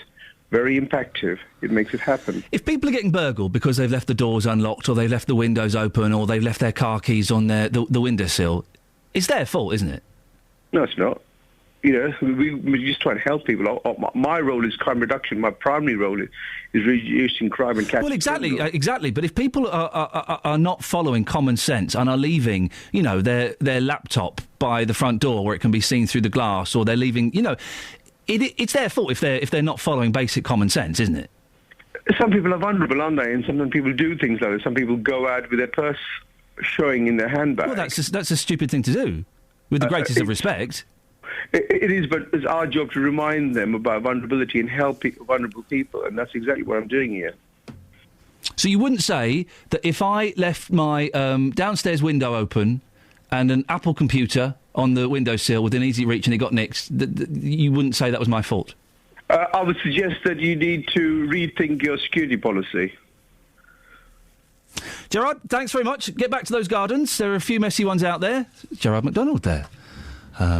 From Hertfordshire Police. A chief inspector, no less. 08459 455 555. Is there something in that? If you don't follow basic common sense by locking your front door, and if you're away on holiday, getting the neighbour to come and, do the curtains every now and then, or having the lights on a timer, or, you don't leave valuables where they can be seen. You don't leave a laptop on the passenger seat of the car. If you're doing all of those things and you get burglarised, that's your fault, isn't it? Isn't it? If you're... I'm trying not to use the word stupid. If you're not displaying basic common sense when it comes to security, that's your fault. If you're walking around and your purse is openly on display as you're walking around and it gets pinched, that's your fault, isn't it? Or am I being too harsh? 08459 455 555 is the phone number. Give me a call. Let me know. Maybe you've been the victim of crime and you think maybe I'm being a little bit harsh. Maybe you agree with me. I still can't get over this thing. I couldn't quite understand what the police were doing getting students to tidy up people's gardens. I couldn't quite get my head around that. The police are facing cutbacks, right? Yeah, they've got to save a load of money. That's right, isn't it, I think? And yet they're wasting their time. They're spending their time encouraging students to go round gardens, tidy up gardens. I'm struggling a little bit with that one. 08459 455 555. If you can explain that, and also if you've been the victim of crime, was it partly, and be honest here, was it partly your fault? Were you not following basic common sense? Now, listen, if they kick the door down and, you could argue that it's just, naughty criminals. But they don't tend to do that. They're chances, aren't they? If they see a window open, or if they just try a car door, and it's unlocked, or you've got one of those doors with just a Yale lock and nothing else, I can open Yale locks from the outside. All you need, a bottle of water. I won't tell you any more than that, but I saw a locksmith do it. When I locked myself out once, I paid £150 for the privilege, cash, for the privilege of some bloke coming round and opening my front door with a plastic bottle. 08459 455 555. If you are the victim of a burglary, Was it partly your fault? 08459 455 555. Across beds, hearts and bucks. This is Iain Lee. BBC Three Counties Headphones Radio. on. Let's saddle up these horses. I'm not referring to you as horses. I'm a bit. Yesterday, we launched the swear box for the breakfast crew. Myself, in descending order of importance, myself and the other three. Catherine, Kelly and Justin. Very potty mouths. Yesterday, Justin, well, he fired a few blinders. I think he got 4 swears in about... He didn't even notice. No, in about... He was doing the same thing this morning. He would do it, I'd go 50p. Another 50p. Another 50p. He fired off a few.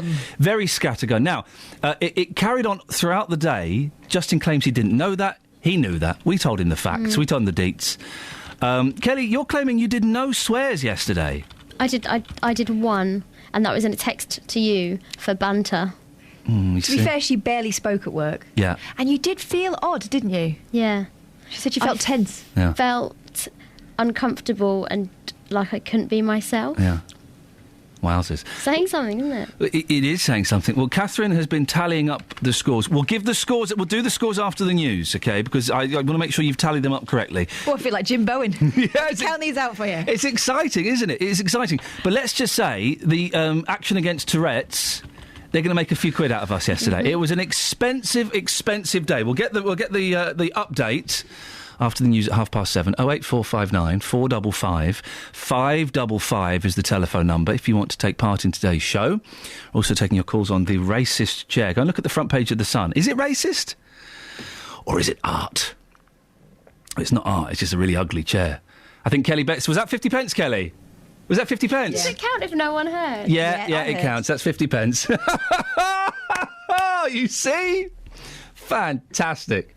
08459 455 555. This is BBC Three Counties Radio. Let's get the travel news now. Here's Alice. Travel news for beds, cards and bugs. BBC Three Counties Radio. We've had calls in reporting quite a few accidents on the M25 this morning.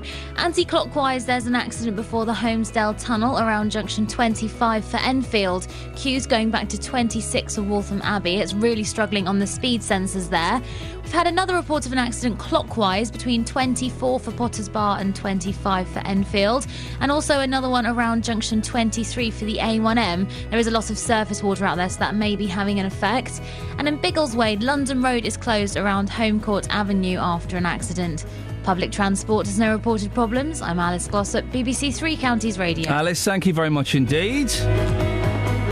If you get burgled, it's your own fault. What do you think? 08459 455 555. It's coming up to 7:30. BBC Three Counties Radio. Let's get the latest news and sport now with Jane Killick. Across beds, hearts and bugs. This is BBC Three Counties Radio.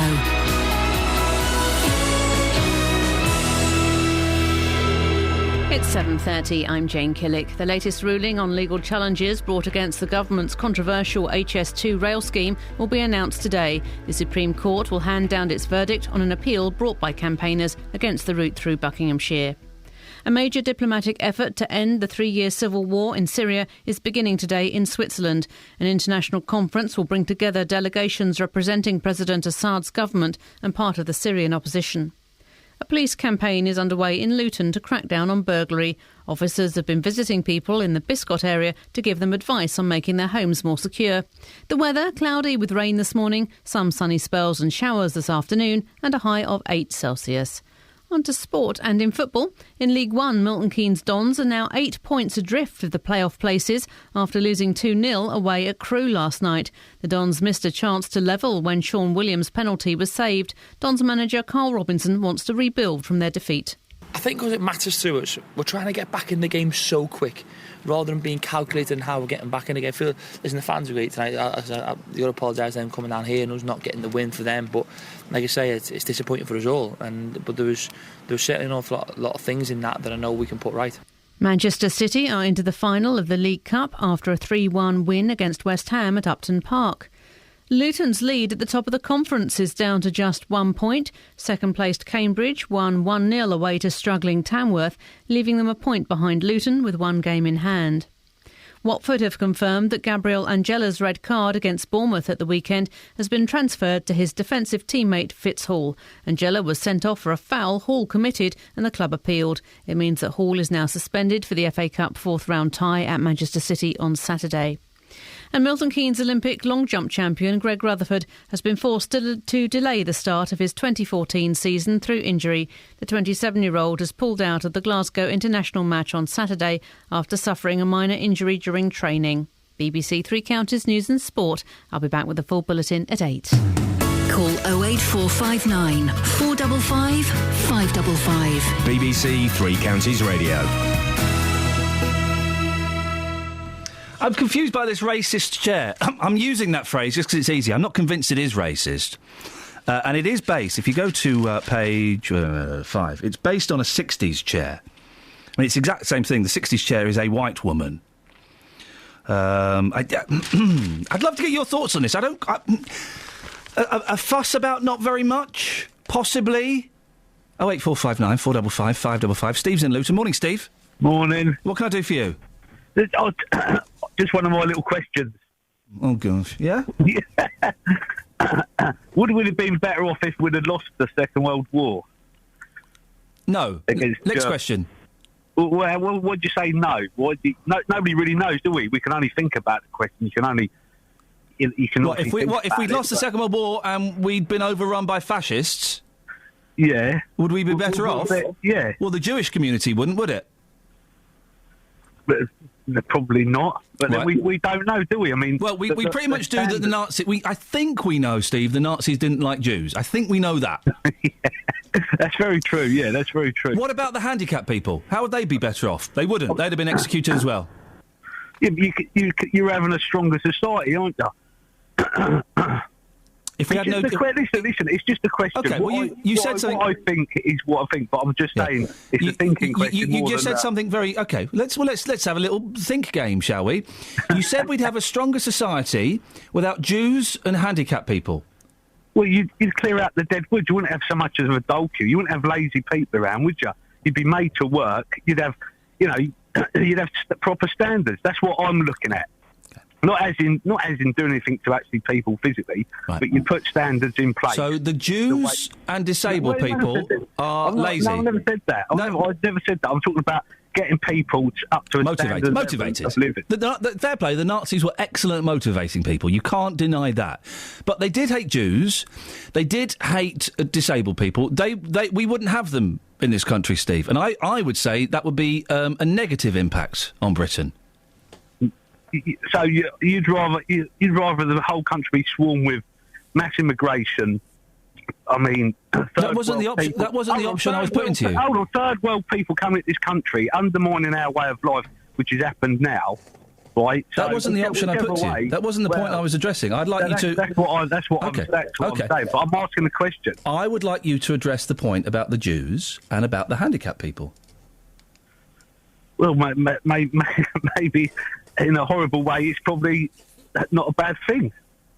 Well, no, in every way, it is a terrible, terrible thing. So you're saying that my mum should be executed by Nazis? No, I'm not saying. I'm talking about their way of life, not actually what they physically done, in what they actually sort of stand for without killing people. Okay, I don't think it's possible, Steve, to have a conversation about the Nazis without... I was just asking the question. No, I don't. I'm just having a discussion, and I hope you see it like that. But I think it's almost impossible to have a conversation about the Nazis of World War II without acknowledging the fact that they did kill quite a few people who didn't meet their standards. So did we. So did the Russians.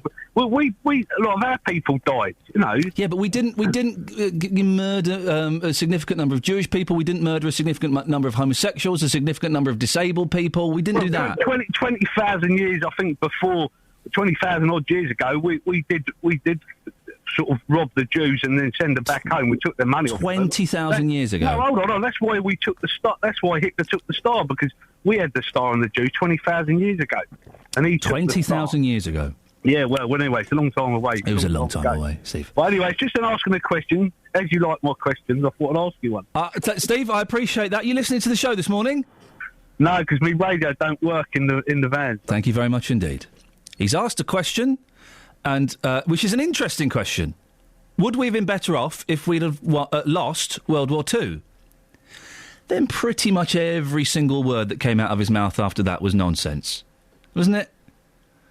And you can't... I don't even know why I'm carrying on this. You can't talk about the Nazis of World War II without addressing the fact that they killed millions of people. And not killed them in just in a war setting, in battle, but killed them because they didn't meet their standards. What we need to lighten the mood a little bit after that is our political reporter Paul Scoynes reciting the words from a Chaz and Dave song. Now there's a word I don't understand. I hear it every day from my old man. It may be Cockney rhyming slang, but it ain't in no school book. He says it every time that he gets mad. A regular caution is my old dad. Rub the old man up the wrong way. Bet your life you'll hear him say Gertcha. Cow son, Gertcha. Gertcha. When the kids are swinging at the gate, Gertcha. When the paper boy's half an hour late, Gertcha. When the pigeons are pecking at his seed, Gertcha. When the farmer starts digging up his weeds, Gertcha. Gertcha, cow son, Gertcha. Barstool preaching, that's the old man's game. Across beds, hearts and bucks. Well, this is Iain Lee. BBC Three Counties Radio. I received a text last night asking if I'd like him to do that. I said, sure, why not? And he did it. Well, that was weird. Wasn't it? Yeah, I feel slightly violated as well. What was that? Was he trying to be sexy or actory? What was that voice he was doing? Well, since he went for an acting audition the other day, he's got a little bit pretentious, hasn't he? Hasn't he? Maybe a tad. Sort your hair out, Catherine. You've got bedhead, not the good bedhead. The other bedhead. Yeah. 08459 455. Sorry? They should make more hair-friendly headphones. They should do that. Have we got any calls or any content? Or should I just do the front pages? We have. The front pages. We have. I'm gonna call you. Don't tell me it's that call that Kelly's taking now, is it? It is. I'll do the front pages. Right, let's have a look at the front pages. The Daily Telegraph. Lottery of NHS drugs punishes the dying. The dying are being punished. Oh, hang on a second. Who's this? Who have we got? No, OK. The dying are being punished. Thousands of patients denied life-extending treatments approved by Health Watchdog. Bless me, Father, I have tweeted a right stinker. Churchgoers have been warned to beware the temptations of social media in their desire to be liked. Hey, there's a cracking story on the front page of The Express. New way to beat agony of migraine. I suffer from migraine. It's awful. It's awful. NHS gadget ends pain for millions. The agony of migraine headaches can be relieved at the press of a button by a breakthrough treatment available on the NHS from today. In trials of the handheld box, which sends magnetic impulses through the brain, sufferers reported their symptoms had vanished, in some cases for the first time in decades. I tried this last year. I had it for 6 months. It did absolutely nothing for me whatsoever. To the point when I had to report to the nurse, how's your head been this month, Mr. Lee? Yeah, just as bad. Any improvement? No. Didn't have any impact when you shot your head full of magnets? No. Didn't. I think we'll probably end your trial now. Oh, right, I see, right, OK. Walter's on a road. Good morning, Walter. Good morning. What you got for us? We was just listening to your re-incitement of Chaz and Dave and Gertrude. That was brilliant. That was Paul Scoynes, the BBC Three Counties Radio political reporter of all people. We want some more of that. Really? Honestly. Why do you want more of it? That's because there's pictures on the way to work. So, OK, you want the same song or you want different songs? Oh, let's have another song by Chaz and Dave. All right, OK. Well, listen, I think, bizarrely, am I right? Have we got Chaz on the show later on? Fingers crossed he picks up. Fingers crossed. We'll either have a Chaz impersonator or a Chaz impersonator's wife. His wife might come on. Chaz's wife is lovely. We love his wife. We love Chaz's wife. So we'll get Chaz on, and I'll tell you what, Walter, by popular request of you, we'll get Paul Scoins to record some more Chaz and Dave songs. Oh, brilliant. I particularly fancy Rabbit. Have you got any requests? Oh, let's pick a hard one. No Pleasing You. Oh, OK, sir, it's done. Let's get Scoins. Let's get Scoins on, and we'll do it. Walter, thank you very much indeed. There's a feature that will fill 54 seconds every single day of the week. The front page of The Independent. NHS staff morale falls to new low after coalition bashing. But hang on, what's this in the bottom right-hand corner? A third of young men still live with their parents. Record numbers of men are spending the first decade of adulthood living with their parents as the harsh economic climate pushes independence out of reach. A third of men aged 20 to 34, a third, live in the parental home, according to the Office for National Statistics. Overall, a quarter of young adults are stuck with their families, up 38% in a decade. Flippin' heck. The Times has a picture of a young horse. A foal, I think they call them these days. May takes on Cameron in fight over stop and search. This is a different story. Theresa May is in a standoff with Downing Street over stop and search powers used by police. The Home Secretary wanted to announce sweeping curbs of the controversial tactic before Christmas, but has been blocked by Number 10. Whoop-de-doo. The Guardian. China's offshore secrets revealed. Boring! Leaked documents show country's elite using firms based in British Virgin Boring Islands. There's a picture of a lady with a fascinator on her head. And I'm only saying that because I now know what fascinator means. Didn't know that for a long, long time. Drax protest convictions quashed over police spying. Let's go to the Mail. The Mail's going to have something good. Oh, no. Work in a coffee shop, Minister tells Jobless. Young people must be prepared to lower their ambitions and take jobs in coffee shops if they want to get on in life, the Employment Minister has said. Do you know what? It's very rarely I agree with Esther McVeigh, but I'm agreeing with Esther McVeigh. And it's not just because she's showing a little bit of leg in one of the newspapers. It's not just because of that. Oh, please. Hey, what? Come on. Come on. She has a mind. She's working it. She's working it. She knows what works, and it's a little bit of leg. Something I've noticed. Hello. You don't get many of the male MPs going on reality TV shows to try to get more appeal, do you? Exactly. That's because men are better than women. I don't really think that. Because the game is bent. Where is the... I don't think you can say that about any specific MPs. I can say about the game. Where's the picture of Esther McVeigh? Probably under your pillow. And her legs. They're in there somewhere. Anyway, I kind of agree with her. If you're young and you come out of college or something, go and work in a coffee shop. Saying that, I did sign on for quite a long time, but that's different. I was a different case. I was an artist. I was sensitive. Oh, but you should go and do that, shouldn't you? I think I kind of agree with that. Generation of men still living with their parents. And love you, Mum, I promise I won't die. Parting words of perfect son, 16, to anxious mother hours before he took fatal ecstasy pill at party. The grieving mother of a teenage ecstasy victim told yesterday of the heartbreaking final promise he made to her. Daniel Spargo-Mabs told his devoted Christian parents he was going to a party after school and assured his anxious mother as he left, I love you, Mum, I promise I won't die. Well, isn't that sad? Isn't that sad? 08459 455 555. It's been an odd show today. Racist chairs. Would we have been better if we'd lost World War II? And if you get burgled, well, it's partly your fault, isn't it? 08459 455 555. It's coming up to 7:45 on BBC Three Counties Radio. Let's get the travel news now. Here's Alice. Travel news for beds, cards and bugs. BBC Three Counties Radio. In Biggleswade, London Road is closed around Home Court Avenue after an accident. Looking on the speed sensors, the A1 southbound approaching the Black Cat roundabout has long delays on the approach. And the M1 southbound heavy going between junction 10 for Luton Airport and 9 for Redbourne. The M25 anti-clockwise very slow moving between 20 for Kings Langley and 16 for the M40. On public transport, there's no reported problems. I'm Alice Glossop, BBC Three Counties Radio. Thank you, Alice.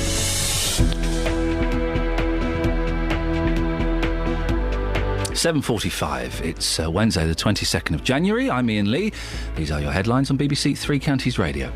The Supreme Court will be making the final ruling about HS2 through Buckinghamshire today. Talks between the Syrian government and opposition forces will attempt to stop the 3-year-old civil war today. In football, the MK Dons lost their league match against Crewe last night by 2-0. Coming up, we'll be talking burglary and you're taking your calls, but before that, here's the weather with Kate Kinsella. Beds, Herts and Bucks weather. BBC Three Counties Radio. Good morning. Well, we had a heavy band of rain move eastwards through the early hours of this morning. It's left a lot of water on the larger roads, motorways, for example. Lots of spray this morning, so watch out for that. Has moved away, though, eastwards, just about departing the far eastern side. So we are getting some cloud around this morning, first thing, maybe 1 or 2 mist and fog patches, but it will become drier and brighter, a little less damp as we head through the course of the morning and into the afternoon. Maximum temperature just 8 Celsius. Now, overnight tonight, 1 or 2 isolated showers, but they'll dry out. The clouds will part, we'll get some clear spells. That's going to allow the temperature to drop down into single figures. The more prone spots, more rural spots, may actually drop down to around 0, so we could get a sparkle or 2 of frost first thing tomorrow morning. A dry start tomorrow, if a little chilly, but it's not going to last. We've got a band of rain moving towards us through Thursday morning. Some heavy pulses on that, also a rumble or 2 of thunder mixed in, but tomorrow afternoon looking dry and sunny. Cooler though, with a maximum of just 7 Celsius. That's your forecast. Oh, I've muffed up the computer here, and I've got rid of... Oh, sorry, technical thing. Should be doing this off air. I've got my little boxes, Iain Lee 1, Iain... I've got rid of Iain Lee 1. I've replaced it with Iain Lee 10. That's the most important one, isn't it? Yeah, that is the most important. Well, no, I never had an Iain Lee 1. But I've got an Iain Lee 10. Should be doing this off air. How do I get rid of that? Delete. You can replace it. How? You can drag the Singing Nun, which is like what I'm guessing you're trying to put on your... No. Not yet, he's not. I'm just trying to get it for him. You're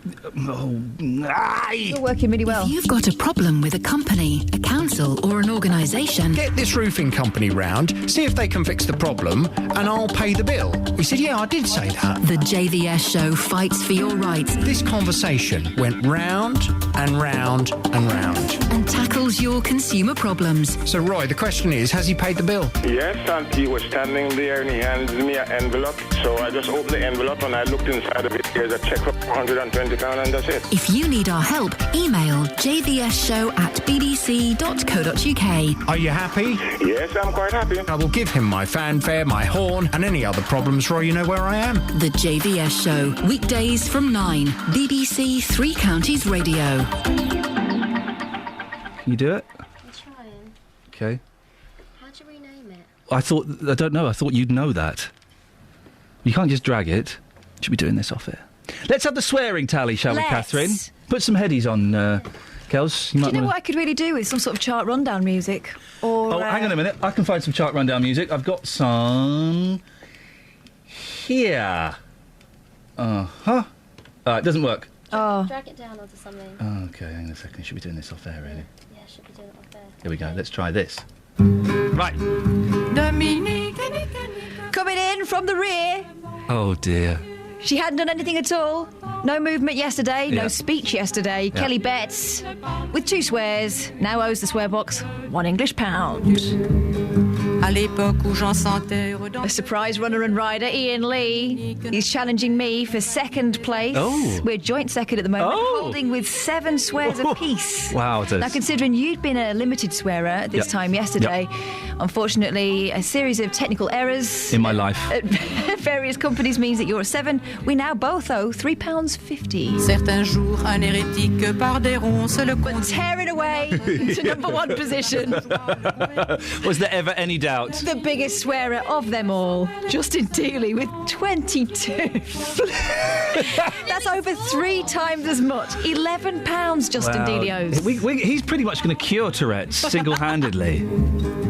Good song, Kelly. There we go, you see. Right, you try and fix the computer while I talk to Ramesh in Luton. Good morning, Ramesh. Hello, good morning. Don't ignore... I've got the technical team in here, fiddling about with my keyboard, trying to fix the computer. Ignore them, Ramesh, if we can. Okay, mate. What would you like to say? You're talking about the brakes and biscuit area. Yes, I am. Yeah, so, I said to the young lady, I said, you don't have to break in, that you can still do the job. Oh. You don't have to break into the house. You can still do the job. Last Saturday, I went on Buddy Park Road. Yeah.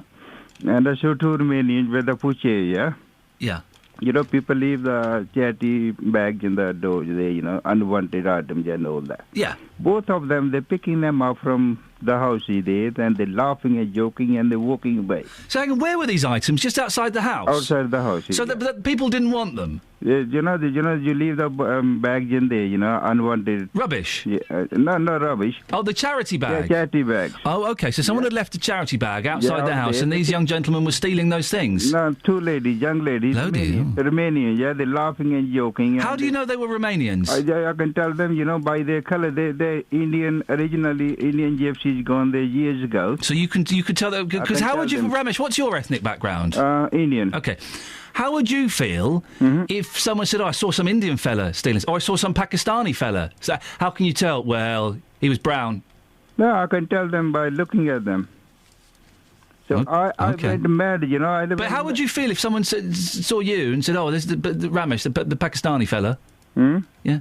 How would you feel if someone made... Well, I will feel bad there. I mean, if somebody's doing it, you know, whoever this is, you know, I mean, that's the fact. If Pakistan is doing it or Indian is doing it, you can mention there, you know, that's fine. Yes, we're missing the point slightly. OK. But if these things weren't wanted, and perhaps these people... Charity bags there, they're picking them away. It's a little bit silly, isn't it? I don't approve of these charity bags being left outside. Pardon? I don't approve of these charity bags being left outside. No. The trouble is, you know, they leave the bags there in your doors there. They said, oh, we will collect them so-and-so day there. So-and-so day. They're supposed to be picked up by the charity. Yes. But these Romanians, they were picking them up for their own use. But they're silly, aren't they, for leaving charity things on their doorstep? Where would they leave them? Well, they should take them to the charity shop. No. If they leave the bags there, you know, they said, oh, we will collect them Friday or Wednesday. And people do them. I mean, we do that as well. But I always think, it annoys me, Ramesh, I'm glad you mentioned this, when people leave charity things on their doorstep, or even worse, here's the bigger crime, Ramesh. You go to a charity shop and you leave the items outside the charity shop. Well, isn't that awful? Even if you leave them outside the charity shop... Shameful. They still do it. Yeah, I know they do it. You shouldn't leave stuff outside a charity shop. Go when the shop's open. You're creating a nuisance and making a mess. No, you got to tell the public then. You got to, you know, tell them why that... Ramesh, you tell them. This is BBC Three Counties Radio. You tell them, Ramesh, away you go. No, that's bad. They shouldn't do it. There we go. Good message. Good point. Well made. Have you sorted it, Kels? Yes. Nice one. Thank you. It does annoy me. Leave it. You go to a charity shop. Oh, it's shut. Oh, no. I can't be bothered to put this back in the car. I'll just leave it here. I hate it when people do that because you know that stuff's never going to be there. And in the morning, some poor volunteer is going to rock up and there's going to be a load of rubbish all over the floor where the best stuff has gone. I hate that. And also, we're talking about common sense. Common sense, OK? Common sense would dictate, do not leave a bag of things, clothes, DVDs, on your doorstep. Hang on a minute. That's the whole point of these collections. They come round in a van and then collect it. Yeah. So they say we're going to be Tuesday. Yeah. That's standard procedure. You put it on your doorstep. You might as well put a sign on your doorstep saying, hello, I'm not in, so you can take all this stuff. And if you want to come into my house and take stuff, you can do that as well. To be honest, I'm glad if anyone picks it up because the number of times I've collected things together for a good purge and no one's come for it at all. And then I've rung the company or the charity and they've said, oh... One of my favourite things when I lived in London was to leave bits of furniture and knickknacks on the street outside my front gates and then watch from the windows people would come and take them. I used to love doing that. It's like feeding the birds. Yeah, it was. You would have a little go, well, don't need this bedside cabinet anymore. Just put it outside and see who has it. Did you put a note on it saying, take me home or something? No, just left it out there and it'll go. Oh, so you were a Onslow-type neighbour? Yeah. Mattress, sofa, fridge. No, the sofa, I got rid of a sofa. I put it on FreeCycle, I think. One of those websites. I think it was FreeCycle. One of those websites. Got a sofa. If you can come and collect it, you can have it. And this couple turned up with a van and they took it. And the next day I got a text from a friend of mine saying, I'm sat on your old sofa. Saying, and this person had never been to my house. How do you know you're sat on my old sofa? Well, I'm at a rave and I'm in a tent in a field, and there's a blue plaque on it. And this person had been collecting sofas for, like, the chill-out room, and they put a plaque on mine saying that I'd owned it. Ian Lee's sofa. Ian Lee's sofa. I tried to give away a telly once, perfectly good telly, but the remote control had a button that was a bit sticky on it. Yeah. The charity I phoned wouldn't take it. It was the remote control. I said, you can buy a universal remote control. No. I gave away on Free Cycle, I put up 2 separate things. A small colour portable television and a commode. And the same lady got in touch... You don't need that anymore. I don't need it anymore. The same lady got in touch... Justin, I didn't know we were doing you, Just. Yeah, morning, boss. We might have to do you in a minute. Yeah, it's fine. I'll tell you this story, OK? Yeah, go on. So I put on a small colour portable television and a commode, OK? Didn't need them. And this woman got in touch, said, I have both. OK, that's fine. a combo. Well, exactly, it works. And she turned up, this old woman... You'll know the sort, Just. Yeah. Well, sorry. This old woman would have made a good Vox. This old woman turned up, right? And she said, and the commode's a big chair and a telly. And I said, right, where's your car? Oh, I've got the bus. I said, right, OK, how are you going to... I'll carry them. I said, there is no way you're going to carry a commode and a portable television on the bus. It just isn't going to happen. I can barely carry them down the stairs.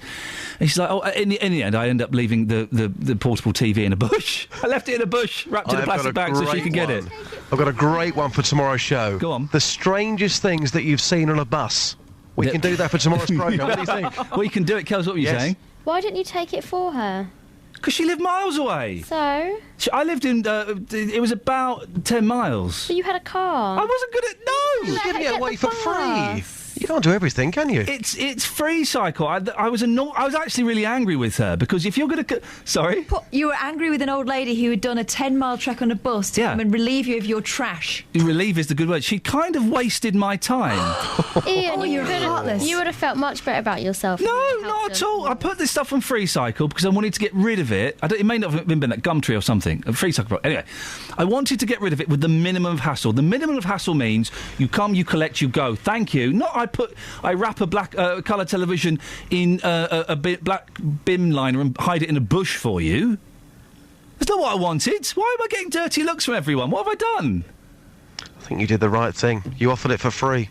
Thank you. That means somebody comes and picks it up from you. Exactly. Saves your trip to the dump. Yeah, exactly.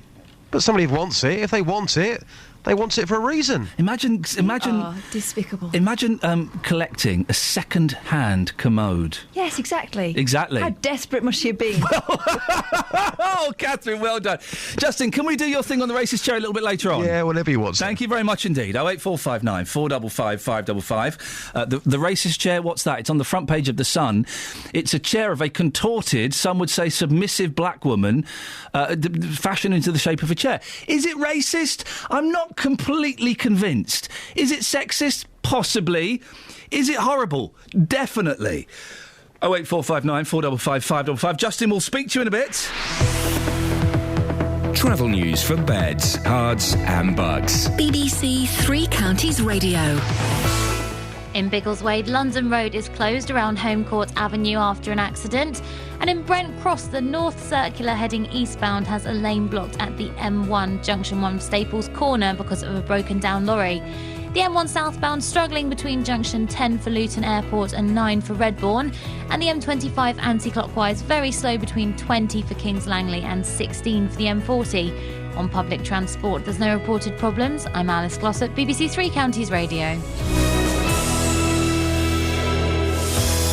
Thank you very much, Alice. Hey, you lot, you've been quiet on the phones. Come on, listen, it's a two-way street. I'm working, you're working. 08459 455 555. Local and vocal across beds, hearts and bucks. This is BBC Three Counties Radio.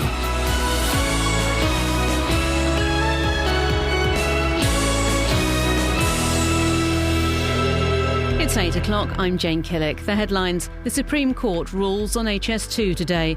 Diplomatic push to end the civil war in Syria and crack down on burglary in Luton. BBC Three Counties Radio. The Supreme Court rules on HS2 today. The HS2 Action Alliance brought a challenge against the high-speed rail line through Buckinghamshire after the Court of Appeal ruled against them. They say if today's decision goes against them as well, they'll take it to Europe. Iain McCauley from the HS2 Action Alliance says most people in the country don't want the rail line. It's just frustration that it's such a blindingly obvious situation. This is a vanity project that the majority of the people in the country don't want. Representatives of Syria's government and some of the rebels will face each other at a major conference designed to end the country's civil war, which has killed more than 130,000 people. The two sides are joining world powers for the UN-backed talks, which are due to begin at the Swiss resort of Montreux. Diplomats are warning that even the modest steps towards peace may be difficult. A Liberal Democrat from Luton says the Lord Reynard affair is turning into a bloody battle. The peer is taking legal action against his party following claims he sexually harassed women members.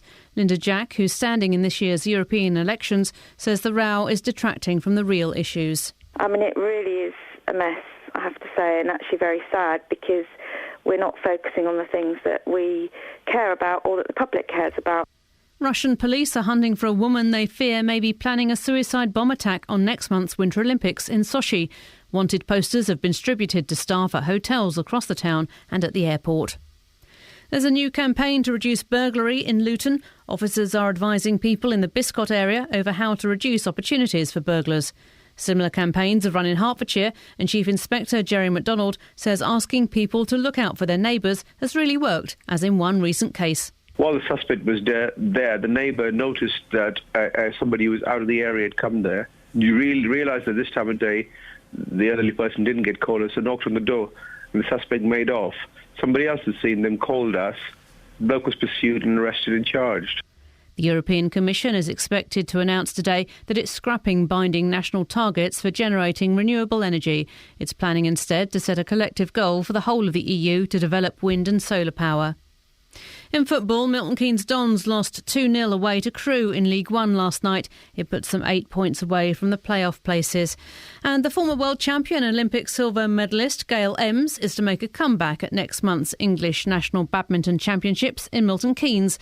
The Bedford athlete told Three Counties Radio people shouldn't expect too much because she now has 2 small children to look after. I'm lucky if I get a practice in once a week now, so, and I get a run with the dog occasionally. Like, if I do 3 times a week training, that is a good week.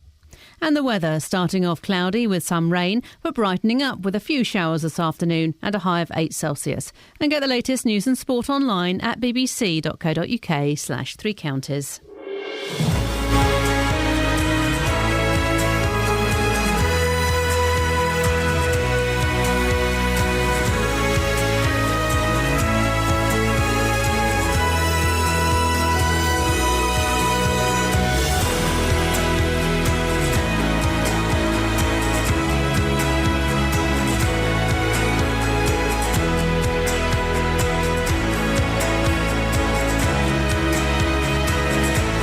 This is Iain Lee, BBC Three Counties Radio. It's nearly 4 minutes past 8. I'm kind of feeling in the mood for a Prisoners, but I don't know.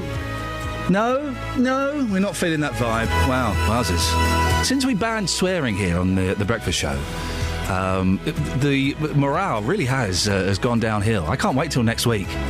We're going to be celebrating the magic of the potty mouth. Lots coming up, including the Supreme Court will hand down its judgment on the latest round of legal challenges to HS2. Are the protesters wasting their time? It's pretty much a foregone conclusion, isn't it? Bedfordshire Police are the latest force to announce a burglary crackdown. They've been patrolling the Biscot area of Luton, offering handy security tips. Also, we're asking front page of The Sun.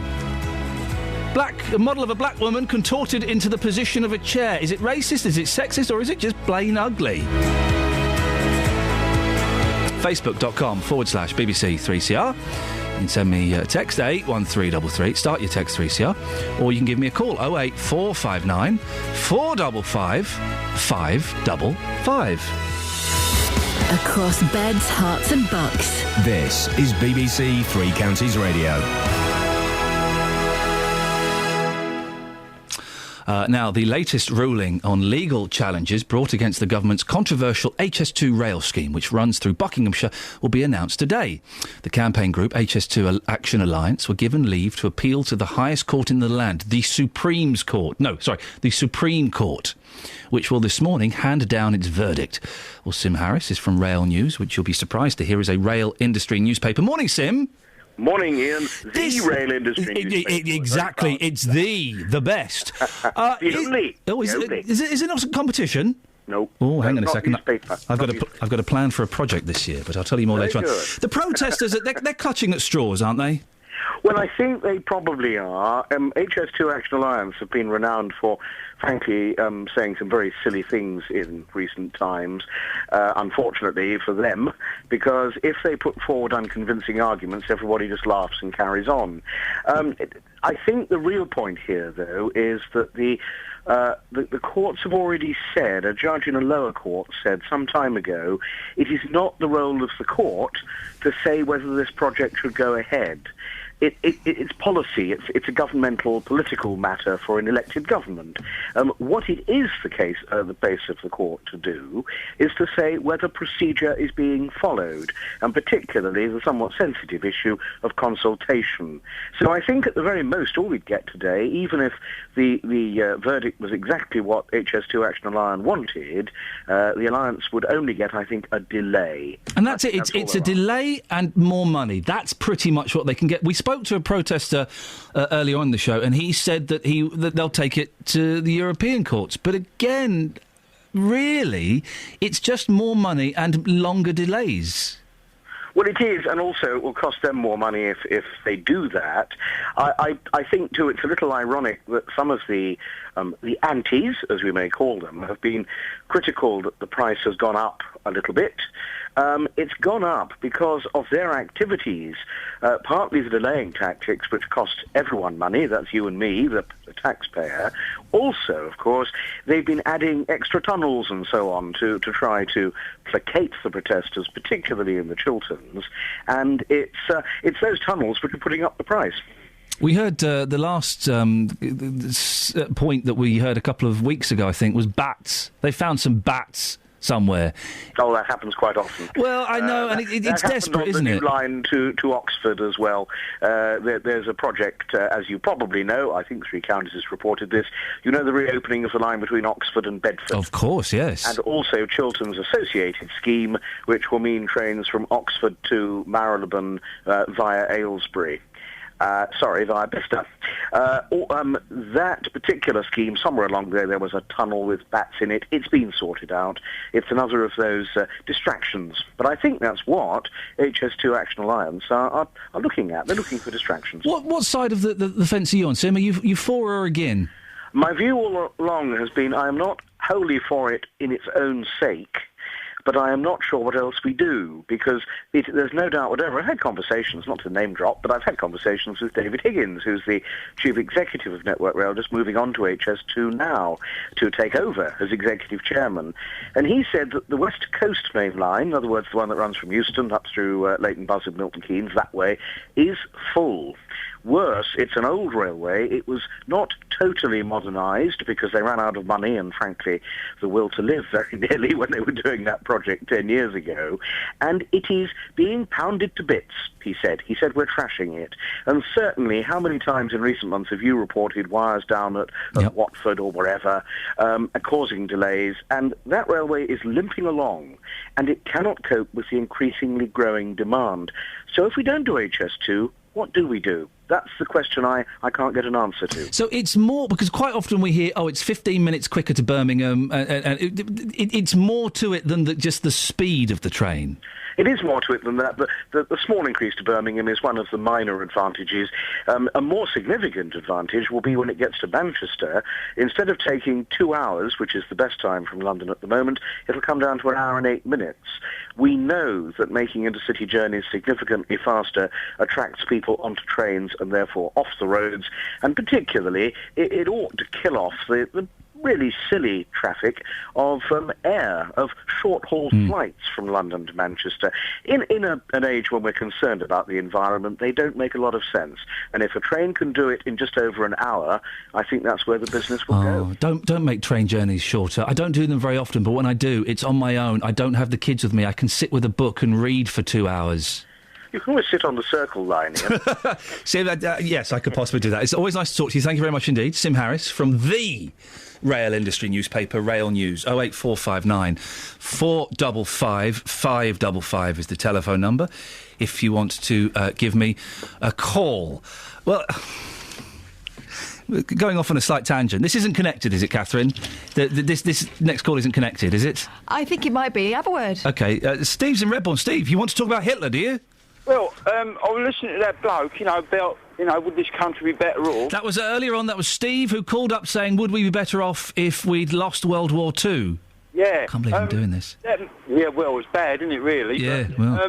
what he should be had a look at, there's a film called Hitler's Unfinished Film. Let him sit and watch that, and he'll change his mind straight away. What's Hitler's Unfinished Film? Yeah. I only watched it once, and I don't want to watch it no more, to be honest with you. What is it? It's a film what he was making, and it was bits and pieces what was never cut out of it, and out of a film what it was going to make the same, tell people that the Jewish people were going somewhere nice. I've got it up here. Nazi Irony, a film unfinished. Oh,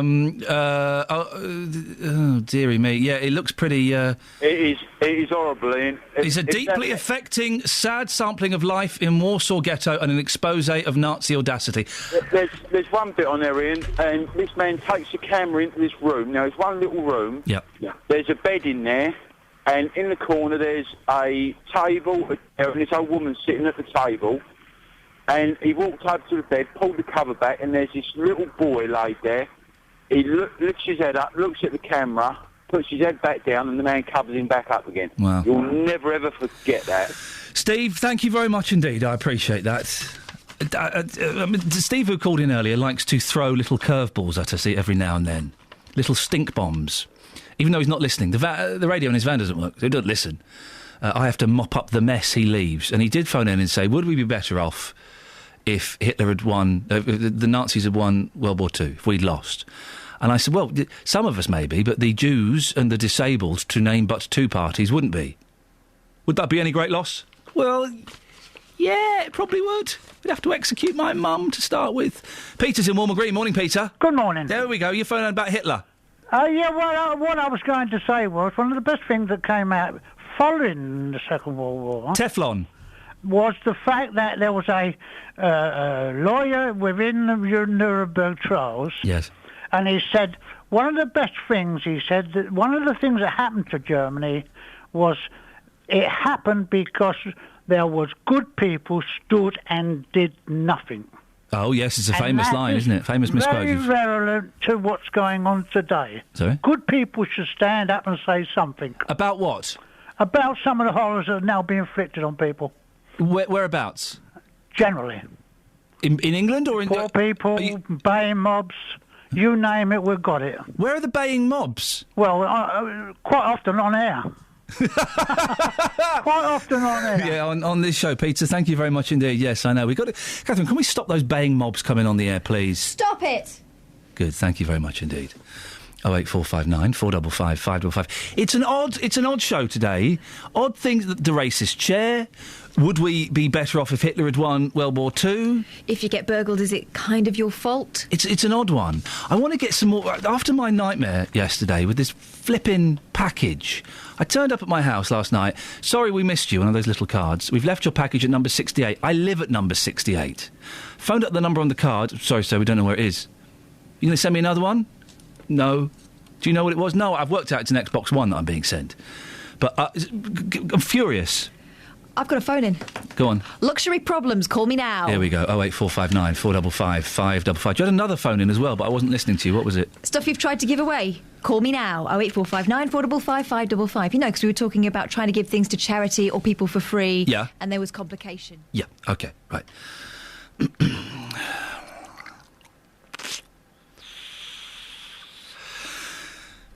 I can see a hand raised. Can I swear yet? Call me now. Oh, dearie me. Travel news for beds, cards and bugs. BBC Three Counties Radio. In Biggleswade, London Road is closed around Home Court Avenue because of an accident. Police are on the scene there. The M40 is queuing in both directions from the Denham roundabouts to the M25. And the M25 itself, anti-clockwise, very slow between junction 20 for Kings Langley and 16 for the M40. M1 southbound, heavy going between junction 10 for Luton Airport and 9 for Redbourne. On public transport, there's no reported problems. I'm Alice Glossop, BBC Three Counties Radio. Alice, thank you very much indeed.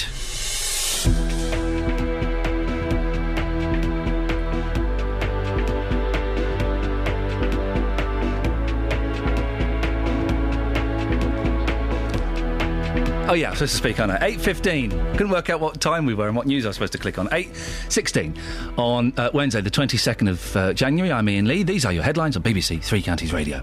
The Supreme Court will be making the final ruling about HS2 through Buckinghamshire today. Talks about the Syrian government and opposition forces will attempt to stop the 3-year civil war today. In football, the MK Dons lost their league match against Crewe last night by 2-0. Come in, you silly old come on in. Come in.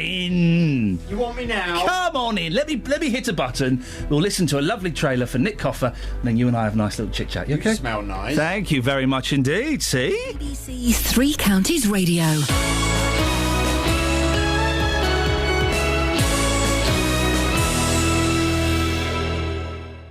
Nick Coffer on BBC Three Counties Radio. Every weekday between 12 and 3, I'm here with a little bit of celebrity. My geography teacher at school resurrected a jazz standard song, which was Won't You Come Home, Bill Bailey. It made me dedicate myself to trying to be better. I always felt that I wasn't quite good enough. Expert advice. Absolutely, you've got it. You've nailed it. I am so happy. Thank you. And loads of really great music. Nick Coffer, weekdays from 12 on BBC Three Counties Radio. Yeah, complete and utter scum. Anyway. That was very naughty of me. Wasn't it just? We won't go any further. So, I really need your help, and I'm surprised you've not... What's happened? Two things. Received pornographic texts on my telephone. Yes, I've seen you tweeting and talking about Thanks for this. responding. Oh, well, I didn't know you needed my help. Oh, come on. Do you want my help? £100 has been taken from my account over 3 months because I've been receiving pornographic texts. Right. Now, I saw you were blaming your network operator. Are they to blame? Sure, why not? Well, I'm not to blame. I've not been... Who got hold of your number?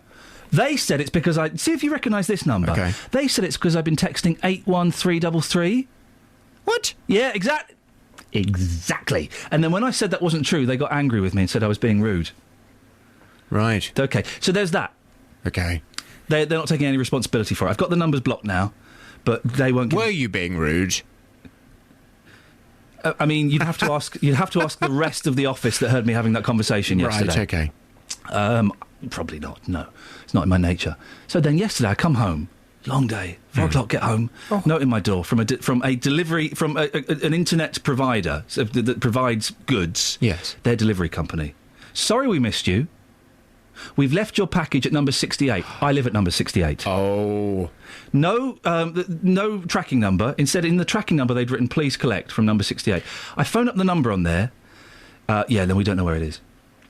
What are you going to do about it? Well, there's not a lot we can do, I'm afraid. Sorry about that. There's been a mistake. Yeah, I know there's been a mistake. Can I have the phone number of the actual delivery firm? They don't have a phone number. Boom. I'm lost. You've been cloned. What? You've been cloned, haven't you? Oh, you are joking. Possibly. No, I don't think I've been cloned. I think I know what it is. It's something that's been sent to me, and they have used this delivery company that's also used by somebody else. Right. So which bit do you want me to sort out? I'm a bit lost. Can you give me £100 and an Xbox One? Because that's the thing I'm expecting. I mean, that's what you do, isn't it?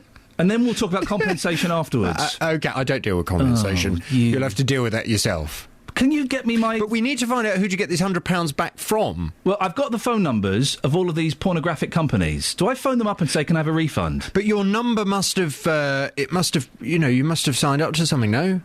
What are you saying, mate? I don't know. I am a happily... I'm not suggesting you signed up to anything, saucy. But according to them, it's because I've texted the BBC. Well, that's just ridiculous. Isn't it? They didn't believe me. And they didn't believe when I leant over and asked Gary Floyd as well, who knows about these things, and they didn't believe me.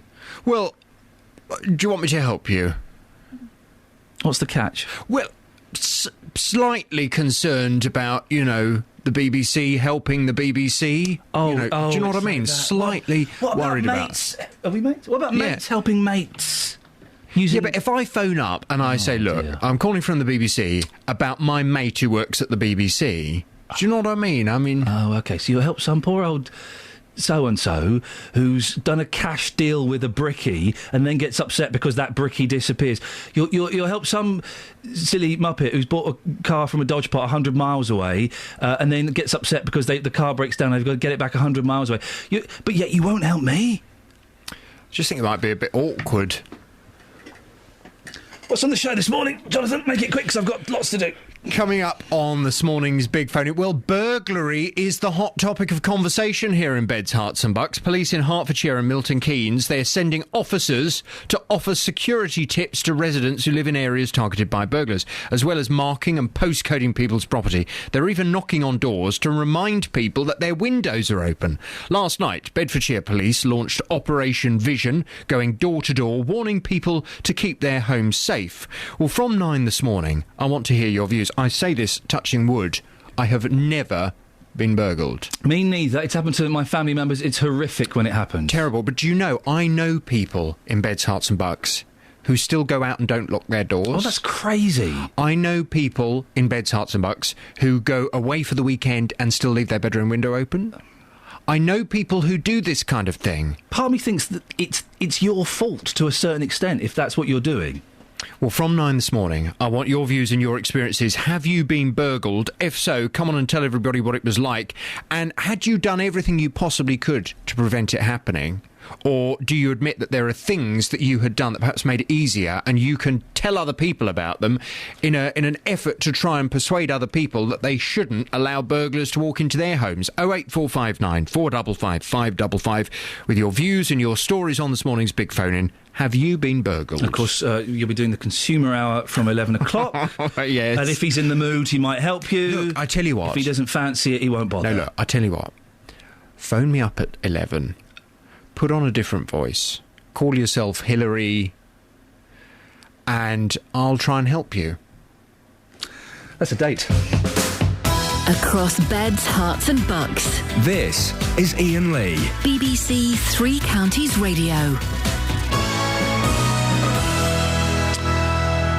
I'm going to have to do that. Hillary will be making an appearance at 11 o'clock today. Now, with all our police forces increasingly having told to watch the pennies, more emphasis is being put on stopping crime, as you just said there with JVS, specifically burglary before it happens. Police in Hertfordshire and Milton Keynes have been sending out officers to areas with high numbers of break-ins, offering security tips, invisible marking, and even knocking on doors to tell people they've left their windows open. Last night it was Luton's turn as Bedfordshire Police launched Operation Vision in Biscot. But while people living there will no doubt have been delighted to see officers walking about, unless, of course, they're burglars, how effective are crackdowns like this? Joining me now is psychologist Kerry Cooper and Michael Fraser, a former burglar turned security expert. Morning to you, gentlemen. Good morning, Iain. Kerry, good morning. Let's start with you, Kerry. Sure. I'm guessing reassurance is a big part of this, isn't it? Oh, absolutely. And I think it's a really good idea. It alerts people, because if you think about the vast majority of us, we see it on Law and Order and all the other programs on television. But, an invasion of your house is really very traumatic for quite a lot of people. And we have to change behavior. And I think the good news is the police are coming out just reminding people, hey, this does go on. There are things you can do to kind of prevent it. And I think it will kind of produce positive results. I don't think it'll actually alert them and scare them. I think it'll just make them think through the process, because as we know, given difficult economic times, we are getting more burglaries. Is it not patronising though, Kerry? These things are common sense. Why do when we pop out to the shops do we think it's okay to leave the front door open? Why when we go away for a weekend do we leave the bedroom window open? But Iain, we lead such frenetic lives now. We're running around, we're doing all sorts of things. We forget about those kinds of things because in our experience, it hasn't actually happened to us yet. So for me, for example, for 25 years, nothing happened. And all of a sudden I was burgled. And not only was I burgled once, but before I could even get, the people to come in and put all this kind of safety things that I needed, I was burgled again within 2 weeks. Because they knew you were a soft touch. Absolutely a soft touch. But I never thought about it. I was leading such a frenetic life. I've never really kind of thought about the details. And I think it is worthwhile kind of thinking through how you can prevent this kind of thing occurring. Gary, stay there. Let's speak to Michael Fraser, former burglar turned security expert. Michael, what do you think about initiatives like this? Waste of time or a good idea? I think it's absolutely fantastic. The problem with burglary is most of burglaries are committed by the opportunist, and he's looking for that opportunity. And it's unfair, but a lot of us don't think like a burglar. So a burglar will look at your house or your flat or whatever it is, they'll look at it. If they can see a weakness in it, they'll use that weakness to get into the property. And, I was talking to one of your researchers yesterday about the fact that a lot of people put calendars up in the back window in the kitchen, and they'll put dates on it, and your researcher said, so what? And I said, well, a burglar will look, see the date on there that you're going out, and that's the day you'll come back and burgle your property. People do silly things because they don't think about their own safety. And the biggest thing to do, any householder, flat, whatever, imagine you're locked out of your property. How would you get in? Because he's one step ahead thinking how he would get in. Well, I know that on those big old doors, you can pop that lock with a plastic bottle. I'm saying no more because I don't want to give the details away, but it can be really easy, can't it? Do you think, Michael, that if people are burgled, that it's partly their responsibility for not doing enough? No, I don't, because it's very difficult. A lot of people say to me, I was a burglar 40 years ago, and I think how they would think. The normal householder doesn't think about the security aspect of anything unless he's burgled or she's burgled. Then they will look at it. But there's so many simple things you can do to protect your property, and they'll move on. And another thing to look at, go into a car park and look at all the cars. Everybody, all of us, we parallel park. All our wheels are straight. 1% of us will turn our wheels towards the next car or into the curb. A car thief will walk past that car because he knows it's going to take him a couple of seconds longer to pinch that. He'll go to the 99% of us who parallel park. It's exactly the same on a house or a flat. Kerry, very quickly, as a psychologist and someone who has been burgled, what does it feel like? What's the effect it can have? It's horrible. I mean, it really is absolutely horrible. And in my case, it was probably young people who were doing it. And they just, disrupted the whole house, took my kids' clothes, threw them all over the place. I mean, it was horrendous. And it really feels you're invaded. Your personal space has been invaded. Once that's happened to you, by the way, ultimately you just get yourself almost become over concerned about safety. But it is important, and I think what Michael said is absolutely spot on. They'll look for any kind of weakness, and the police can tell you where the weaknesses are. And Michael, finally to you, as a burglar, when you were, how did you feel doing it and afterwards? It's quite strange because I did the programme Beat the Burglar for the BBC, and the idea of the programme was the presenter walked around with the householder, looked at the property, then they would say to them, sit in the van, you're going to watch on CCTV of somebody burgling your house. So when I did it, I would have to then meet the homeowner. Yes. And it was horrendous because you don't realise what actual harm you're actually committing, what you're doing to the people. So it's horrible, and it's horrible for the people as well. By the way, that's a good idea, Ian. That's a really good idea. Is this restorative? Something like that. Is this restorative justice? The thing where the burglar meets the That's right. the victim. And I think it's really a very Michael's really hit the nail on the head, because I think that's what we should do. All burglars who are ultimately caught should have to go to apologize in person to the family, which means the kids as well. Wow. Wow. Listen, that's a debate for another day, and I think we will pick that up at some point. So I do find that aspect of it fascinating. Psychologist Kerry Cooper and Michael Fraser, former burglar turned security expert. Your stories about being burgled, please. 08459 455 555. And if you have any stories on restorative justice, give me a call. It's 8:30. Oh, yes, it is 8:30. Let's get the travel with Alice. Travel news for beds, cards and bugs. BBC Three Counties Radio.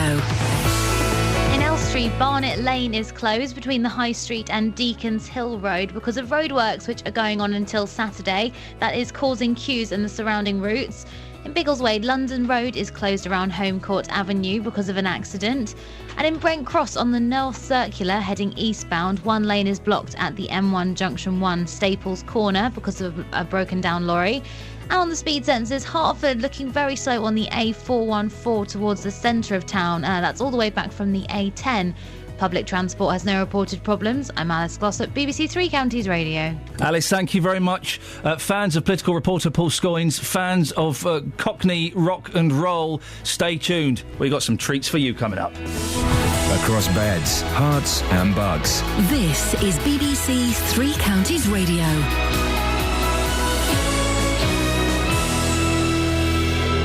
It's 8:30, I'm Jane Killick. The latest ruling on legal challenges brought against the government's controversial HS2 rail scheme will be announced today. The Supreme Court will hand down its verdict on an appeal brought by campaigners against the route through Buckinghamshire.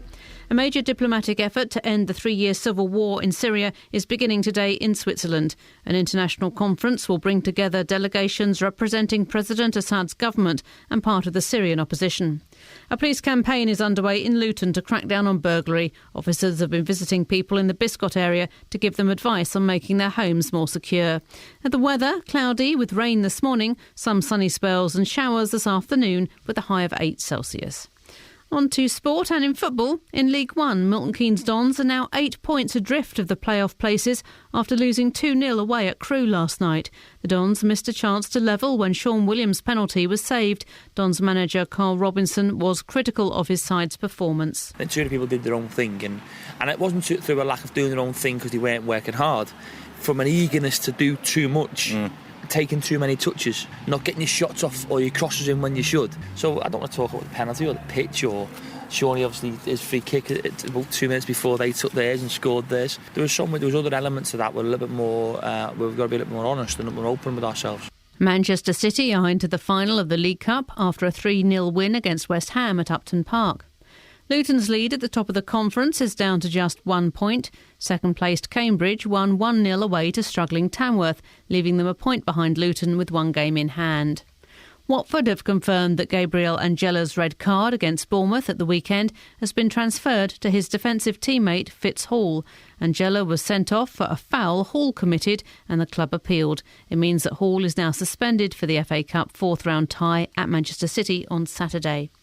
And Milton Keynes Olympic long jump champion Greg Rutherford has been forced to delay the start of his 2014 season through injury. The 27-year-old has pulled out of the Glasgow International match on Saturday after suffering a minor injury during training. BBC Three Counties News and Sport. I'll be back with a full bulletin at 9. Across beds, hearts and bucks. This is Iain Lee. BBC Three Counties Radio. I'm going to blow the lot tomorrow on all my family. We'll catch the coast at 8. So don't be late. We're off to the sea. Hurry up, will you, Grandad? Come on, we're going down to Margate. And don't forget your buckets and spades, cozzies and all. Down to Margate. We'll have a pit of jellied eels at the cockle stall. Down to Margate. We'll go to the pier and we'll have a beer aside of the sea. You can keep the Costa Brava. I'm telling you, mate, I'd rather have a day down Margate with all my family. Ken's in Luton. Morning, Ken. Morning, Ian. What do you got for us? What the hell was that? That was political reporter Paul Scoins reciting the lyrics of Chaz and Dave's hit Margate. Oh, my God. I thought it was something to do with funeral directors. Would you prefer this? S'en allait tout simplement. Is that more your kind of thing, Ken? Pauvre et chantant. OK, well, maybe we'll have some of that later on then. When I was a kid, I was put in a nun school. Really? Yes, they had a school where they used to send people to convalesce. Yeah. And they were run by nuns. How did you manage to break the habit? Oh, well, because I made sure one nun made sure the other nun gets none. What have you called in about? Hey, you know, when you phone up your service provider... Yeah. And you say, I haven't had that certain thing. Like, I was charged for a film that we never watched. Was it a mucky film? No. My wife won't watch mucky films. No. Anyway, I got onto the service provider and I said, you've charged me £2.50 for a film that I've never watched. Yeah. Oh, I'll reimburse that for you, mister. So he said, I'll put £2.50's credit. I said, no, you won't. No. £3. Oh. VAT. Oh. See, they put the VAT on, so you think they're going to give you £2.50 back when they should give you £3. Well, my phone companies aren't going to give me anything back. And I really don't want to phone up. I've got the numbers of these dodgy porn companies that have been sending these texts out. I'm slightly reluctant, Ken, to phone them up and say, can I have my money back? Because I don't want to give them my details. Well, they've got to have your details, haven't they? Well... Everyone's got your details, Ian. Have you got my details? Yeah, of course I have. Oh, that's terrifying. Let's go to Akbar in Luton. Morning, Akbar. Good morning, Ian. Yes, sir. You're talking about this Operation View in Biscot Ward. Operation Vision, yes. This is the police going around and telling people how they can stop being burgled. Well, I live in Luton, in Biscot for. I have lived here for the last 40 years now, and very little is known about this project, and burglary is not a serious problem as far as I can see. In the burglary is not a serious problem. Yes, in Biscot at least. It's the community is very law-abiding, and you will come across incidents here and there, but it's not an issue which should be on the top of the list of the priorities which police should be considering and dealing with. There are other issues. What should they be prioritising? Yes, they should be dealing with drugs issues and the issues of. I know it doesn't fall into their lap. This area has been flooded with the bad planning decisions. Well, you're right. The bad planning decisions doesn't fall into the police's lap. They can't deal with that. And one might think that there is a connection between drugs and burglary. There often is, isn't there? Well, there is, but would need to recognise the wonderful positive character of the community which inhabits Biscot and the adjacent wards, and it must go to their credit on the whole that the youngsters are well mannered, and in general the burglary is not a big issue. Okay, Akbar, thank you very much indeed. Justin Daly is with us. Morning, Justin. Morning, boss. I just want to clear something up. I've had an email from Sarah, and I replied to her saying, come on the air, and she's not got back. Maybe she's busy, I don't know. But I just want to clear this up very quickly if I can. Yeah. Talking about the swear box, and yesterday we were asking what charity should we give the money to. Yeah. It's going to charity, sorry, Just. And you owe 11 quid already? Mind you, somebody I spoke to yesterday does have a swear box, and she spends that money on treating herself. Well, then I'm just saying. But you rewarded yourself for bad behaviour, Yeah, surely? no, we're giving it to Sounds charity. good to me. And we decided, someone suggested, and we decided that we're going to give it to a Tourette's charity. Okay. Because we can help it, they can't. Yeah. Morning, Ian, from Sarah. This is not a dig, so please don't think it is. I actually really enjoy your show, but I did want to mention something. Earlier on, today, around 7 a.m, I happened to hear you discussing your swear box in your studio and the amount of money you made yesterday. I say fortune, Just. You continued by saying you were getting the Tourette's out of the studio. We didn't say that. Don't know what that means. We didn't say that. Anyway, no, that's wrong. I wanted to let you know, it actually goes on to make a really good point. As a mother with a son with Tourette's, that in fact only 5 to 10% of Tourette's sufferers have coprolalia, using obscene or unacceptable language. It seems that Tourette's is thought of as a swearing condition, and unfortunately the media plays up this myth. I wouldn't want the public myth to be fed, a bit like all immigrants come here and take our jobs. Basically saying that only about 10% of people with Tourette's swear. We certainly didn't say anything about taking Tourette's out of the studio. I don't know, but I still think it's a good charity, isn't it? I think it's a fair point, but still, we're talking here about 10% of people, so there's still 10%. So if the money's got to go somewhere, it's a charity at the end of the day. So any form of money will be helping that charity. Okay, this is what we'll do. Friday, let's get someone on from the Tourette's charity to come on, and we'll offer them the money if they don't want it. Then we'll go and have a fry up. Yeah, so we'll find something to do. But we should get them on and make them the offer of the money and tell them where it's come from. Absolutely. And let them make the decision. That's how we'll do it. That's exactly how we'll do it. By the way, Catherine, yes. Can you just very quickly, before we do the thing about the racist chair, have you got the swear stats in reverse order from the lowest to the highest, please? OK. In reverse order, in third place, Kelly Betts with 2 swears. Yep. Yeah. Although, to be honest, I think staying silent for most of yesterday is cheating a bit. Yeah, definitely. She's doing it now. Look, she can't speak. And it's made her feel really tense as well. Doesn't that just show? Yeah. Right, me and you, Iain. Hello. We're joint second place on 7 swears a piece. £3.50 each. £3.50. Okay. To be honest, I've written down which swears people done. Yeah. Don't read them out. Minor or mild, I think I should be paying half that because they're sort of 25p's. No. Yours were the strong ones. I've done a couple of strong ones, yes. Mine are just the ones that slip out. Who's in first place? JD Yes. racing into the lead. Or is he a winner? I think maybe he's the loser in the grand scheme of things. I just like giving to charity. 22, you like giving it out. 22 swears, that's £11. We think that's a generous... We think that, we've cut you some slack there, Justin. There are some undeclared swears, I think. That's him on a day that he's trying not to swear. Imagine him with free speech. You said there were 10 swears yesterday with your mum over an egg roll. Yes. Slightly angry conversation about something. What was wrong with the egg roll? No, there was nothing wrong with the egg roll. It was something else. Okay. It was about property. Goodness sake. Right, anyway, listen, the reason we got you on is front page of the Sun newspaper. It's in a couple of the other newspapers.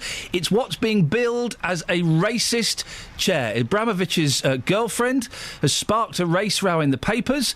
She's sat on this chair. It's of a black woman in a kind of, I would say, a sexually provocative position, certainly a submissive position, and she's being used as a chair. People are saying it's racist. I don't think I buy the racist thing. Sexist, possibly. Ugly, definitely. Justin, you've been out and about this morning. What have people been saying? Yeah, I mean, this chair is just absolutely hideous. It looks ridiculous for Abramovich. I think, personally, it's very, very embarrassing. His girlfriend has issued an apology. But I've been talking to members of the black community in Luton that they are very, very offended by this image. Here's what they had to say. I just think it's disgusting. They shouldn't have it on there like that. No. And I mean, why depict a black woman doing that? Why should you even have that on the front page? I mean, as a black woman, how does that make you feel? Seeing that image, how does it make you feel? It just makes me feel degraded, like we're worth less. Like we are worth less than anybody else. That's not right. I find that this is very offensive. I find it very offensive. It's in very bad taste. I don't understand why she would have a chair in the image of a black woman. What is she trying to portray? Now, how would you like it if I bought a white lady chair and sat on it and put myself in the front of the newspaper? What would you say? What does that mean? That means that all black women are under her feet. Yeah. That's what it means. She really needs a better apology than what she's given.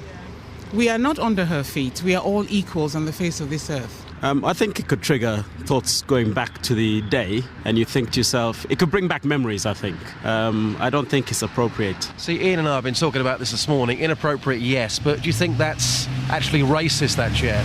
It has connotations of racism, and I think some people would take offence to it. Do you take offence to it? I most certainly take offence to that. It's interesting. Easy for us, Justin, white middle-class people to talk about this and be slightly detached or unconnected to it.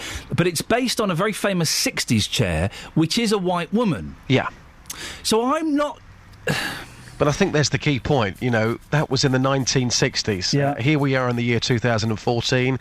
The Chelsea owner, Roman Abramovich, as I mentioned to you earlier on, he never speaks out. So he's not going to come out and defend what his girlfriend has done here because he never ever talks to the media. I went to a Russian state recently. I saw one black person all weekend. That person was a tourist. Putting that into context, looking at this picture this morning, for me personally, that's wrong. The person who advised her during this photo shoot, I tell you what, come and sit on this chair, this black woman chair. Whoever gave her that advice is making her and her family look utterly ridiculous this morning. Justin, cracking stuff. Thank you. It's certainly worth thinking about, isn't it? I mean, racist? I don't know. I don't think it is. I think it's hideous. Sexist? Yeah, possibly. Racist? I'm not totally convinced. Travel news for beds, cards and bugs. BBC Three Counties Radio. Starting with public transport, first Capital Connect and East Coast have delays of up to 10 minutes on services via Stevenage, mainly trains heading towards London. On the roads in Biggleswade, London Road is closed around Home Court Avenue after an accident. And in Elstree, Barnet Lane is also closed between the High Street and Deacons Hill Road because of roadworks. It's causing queues in the surrounding routes. And the M1 southbound, heavy going between 10 for Luton Airport and 9 for Redbourne. I'm Alice Glossop, BBC Three Counties Radio. Alice, thank you very much indeed. Coming up to 8:46, it's Wednesday, the 22nd of January. I'm Iain Lee. These are your headlines on BBC Three Counties Radio. The Supreme Court will make the final ruling about HS2 through Buckinghamshire today. Police in Luton have begun a crackdown on burglary by advising people how to prevent break-ins. In football, the MK Dons lost their league match against Crewe last night by 2-0. Coming up, more Paul Scoins and maybe, fingers crossed, the real Chaz.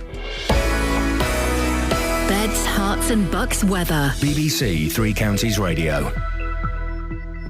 Night, that rain seems to have moved eastwards now. We've got some cloud around, maybe a bit of mist in some places, but it is gradually starting to brighten up. Later on this afternoon, we may see a glimmer of sunshine. Maximum temperature 8 Celsius, 46 degrees in Fahrenheit. There's also a chance of 1 or 2 isolated showers towards the latter part of the afternoon and into the evening, but eventually it's going to dry out overnight. The cloud will part, the wind will become light, and that could lead to the temperatures dropping down cold enough for a little bit of ground frost first thing tomorrow morning. So as we head into tomorrow morning, it's a dry but chilly start, but it's not going to stay dry, I'm afraid. More rain on its way, some heavy rain and perhaps a rumble or two of thunder. Tomorrow afternoon, though, it is a brighter picture. We'll see some sunshine and the temperature a bit cooler, just 7 Celsius for tomorrow. And that's your forecast.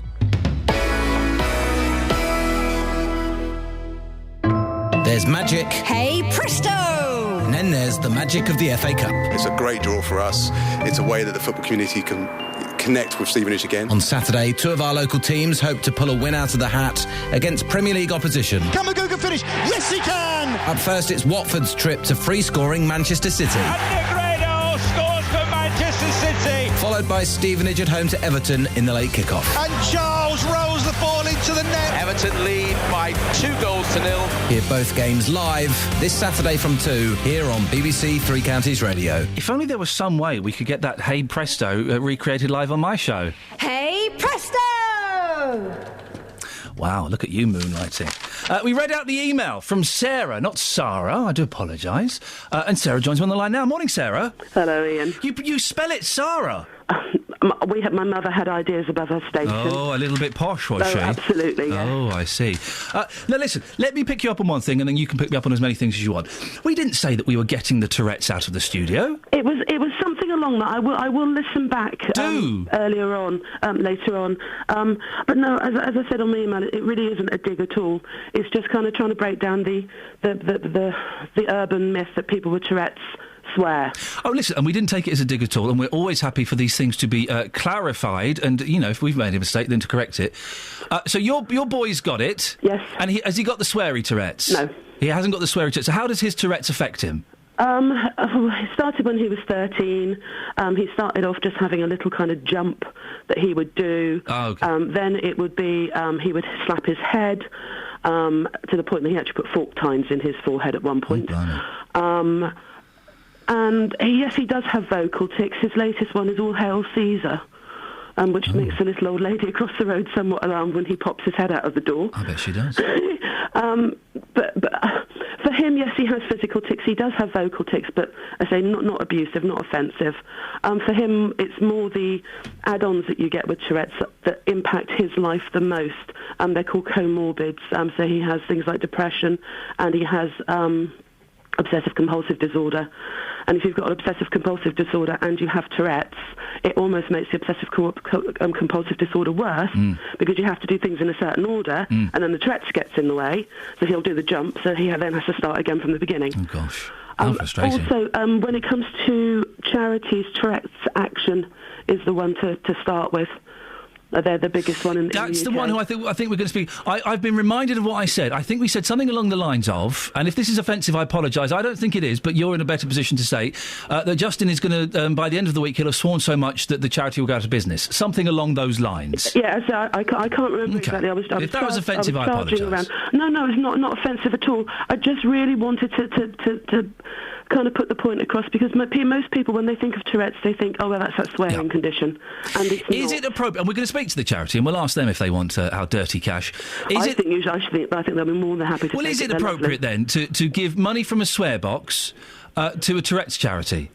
As a mother with a son who has Tourette's syndrome and has lots of friends whose children have Tourette's syndrome, obviously, because we join groups, I think it's more than appropriate. I think any money a charity can get, however it's raised, is good by me. Sarah, thank you very much. I appreciate your call. I appreciate your email. We'll ask the charity.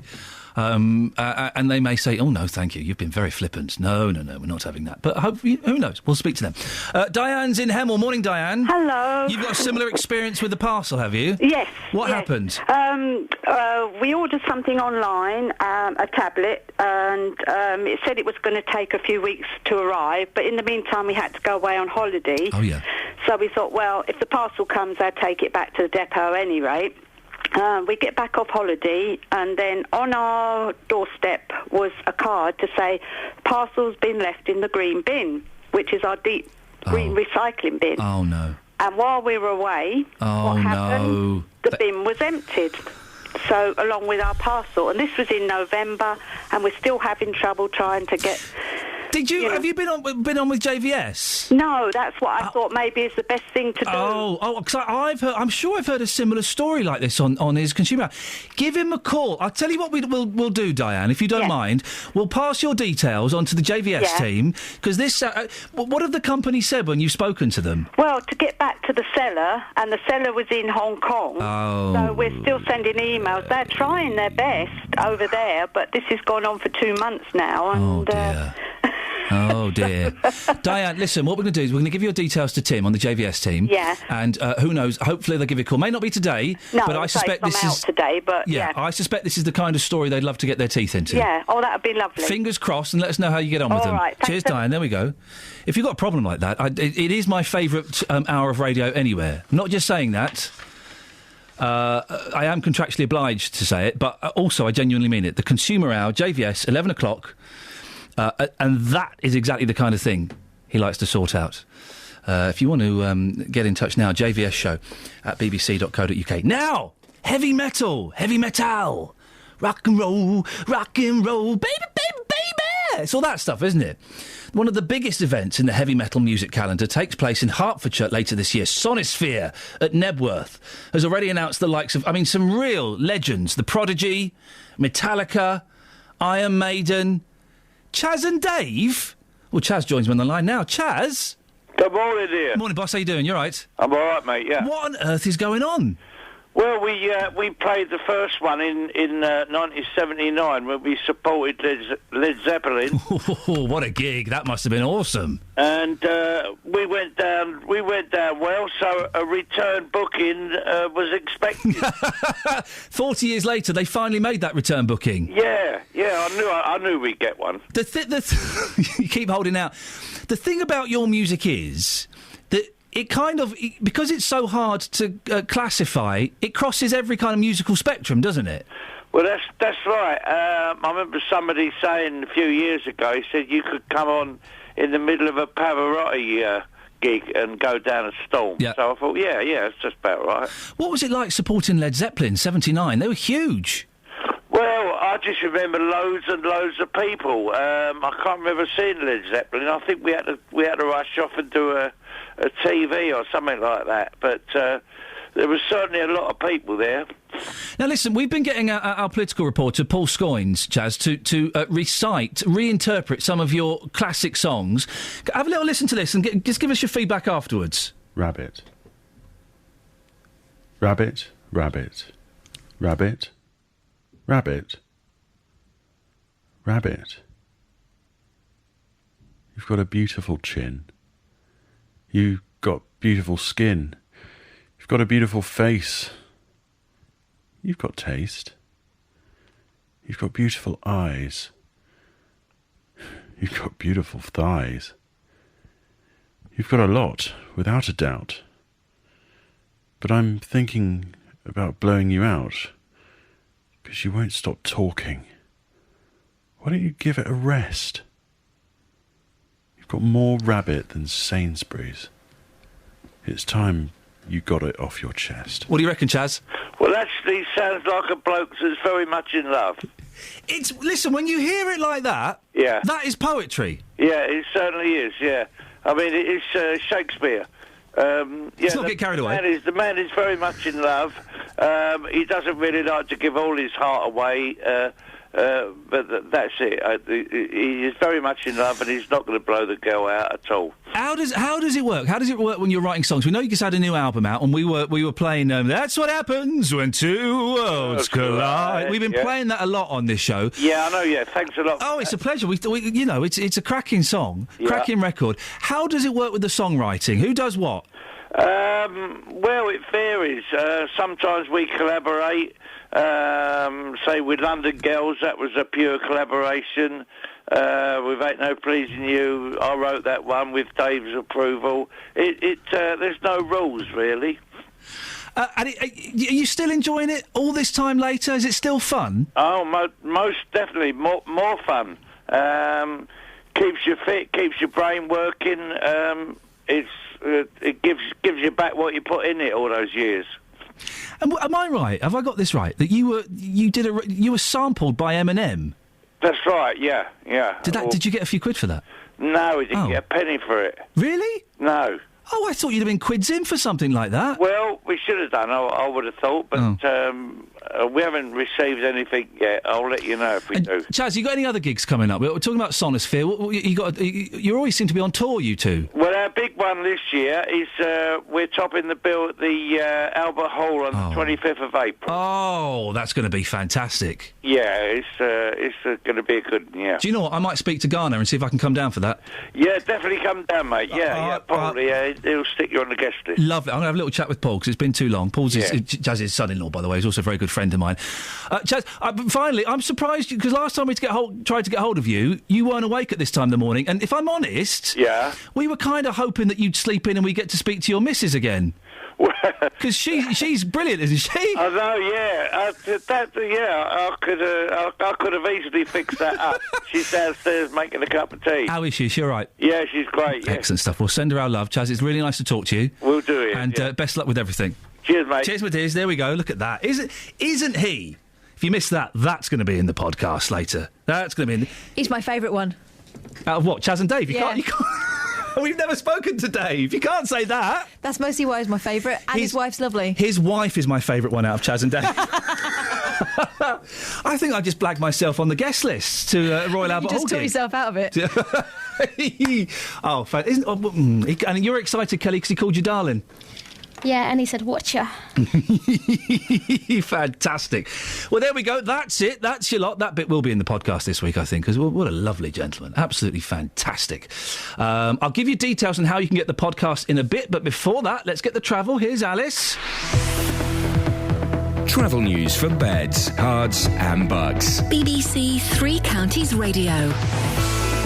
In Biggleswade, London Road is closed around Home Court Avenue after an accident earlier on. And on the speed sensors, the A1M southbound really struggling still between junction 9 for Letchworth and 7 for Stevenage. The M25 anti-clockwise very slow between 18 for Chorleywood and 16 for the M40. And on public transport, First Capital Connect and East Coast have delays of 10 minutes possible on services via Stevenage, mainly affecting trains heading towards London. I'm Alice Glossop, BBC Three Counties Radio. I'm already typing the email to get me on the guest list for Chaz and Dave at the Royal Albert Hall. Oh, I'm not missing that bad boy, not in the slightest. Thank you, everyone who took part. Always nice to have your company. We'll have more from Paul Scoynes reciting Chaz and Dave tomorrow. JVS is up next. Till tomorrow at 6. From me, ta-ta.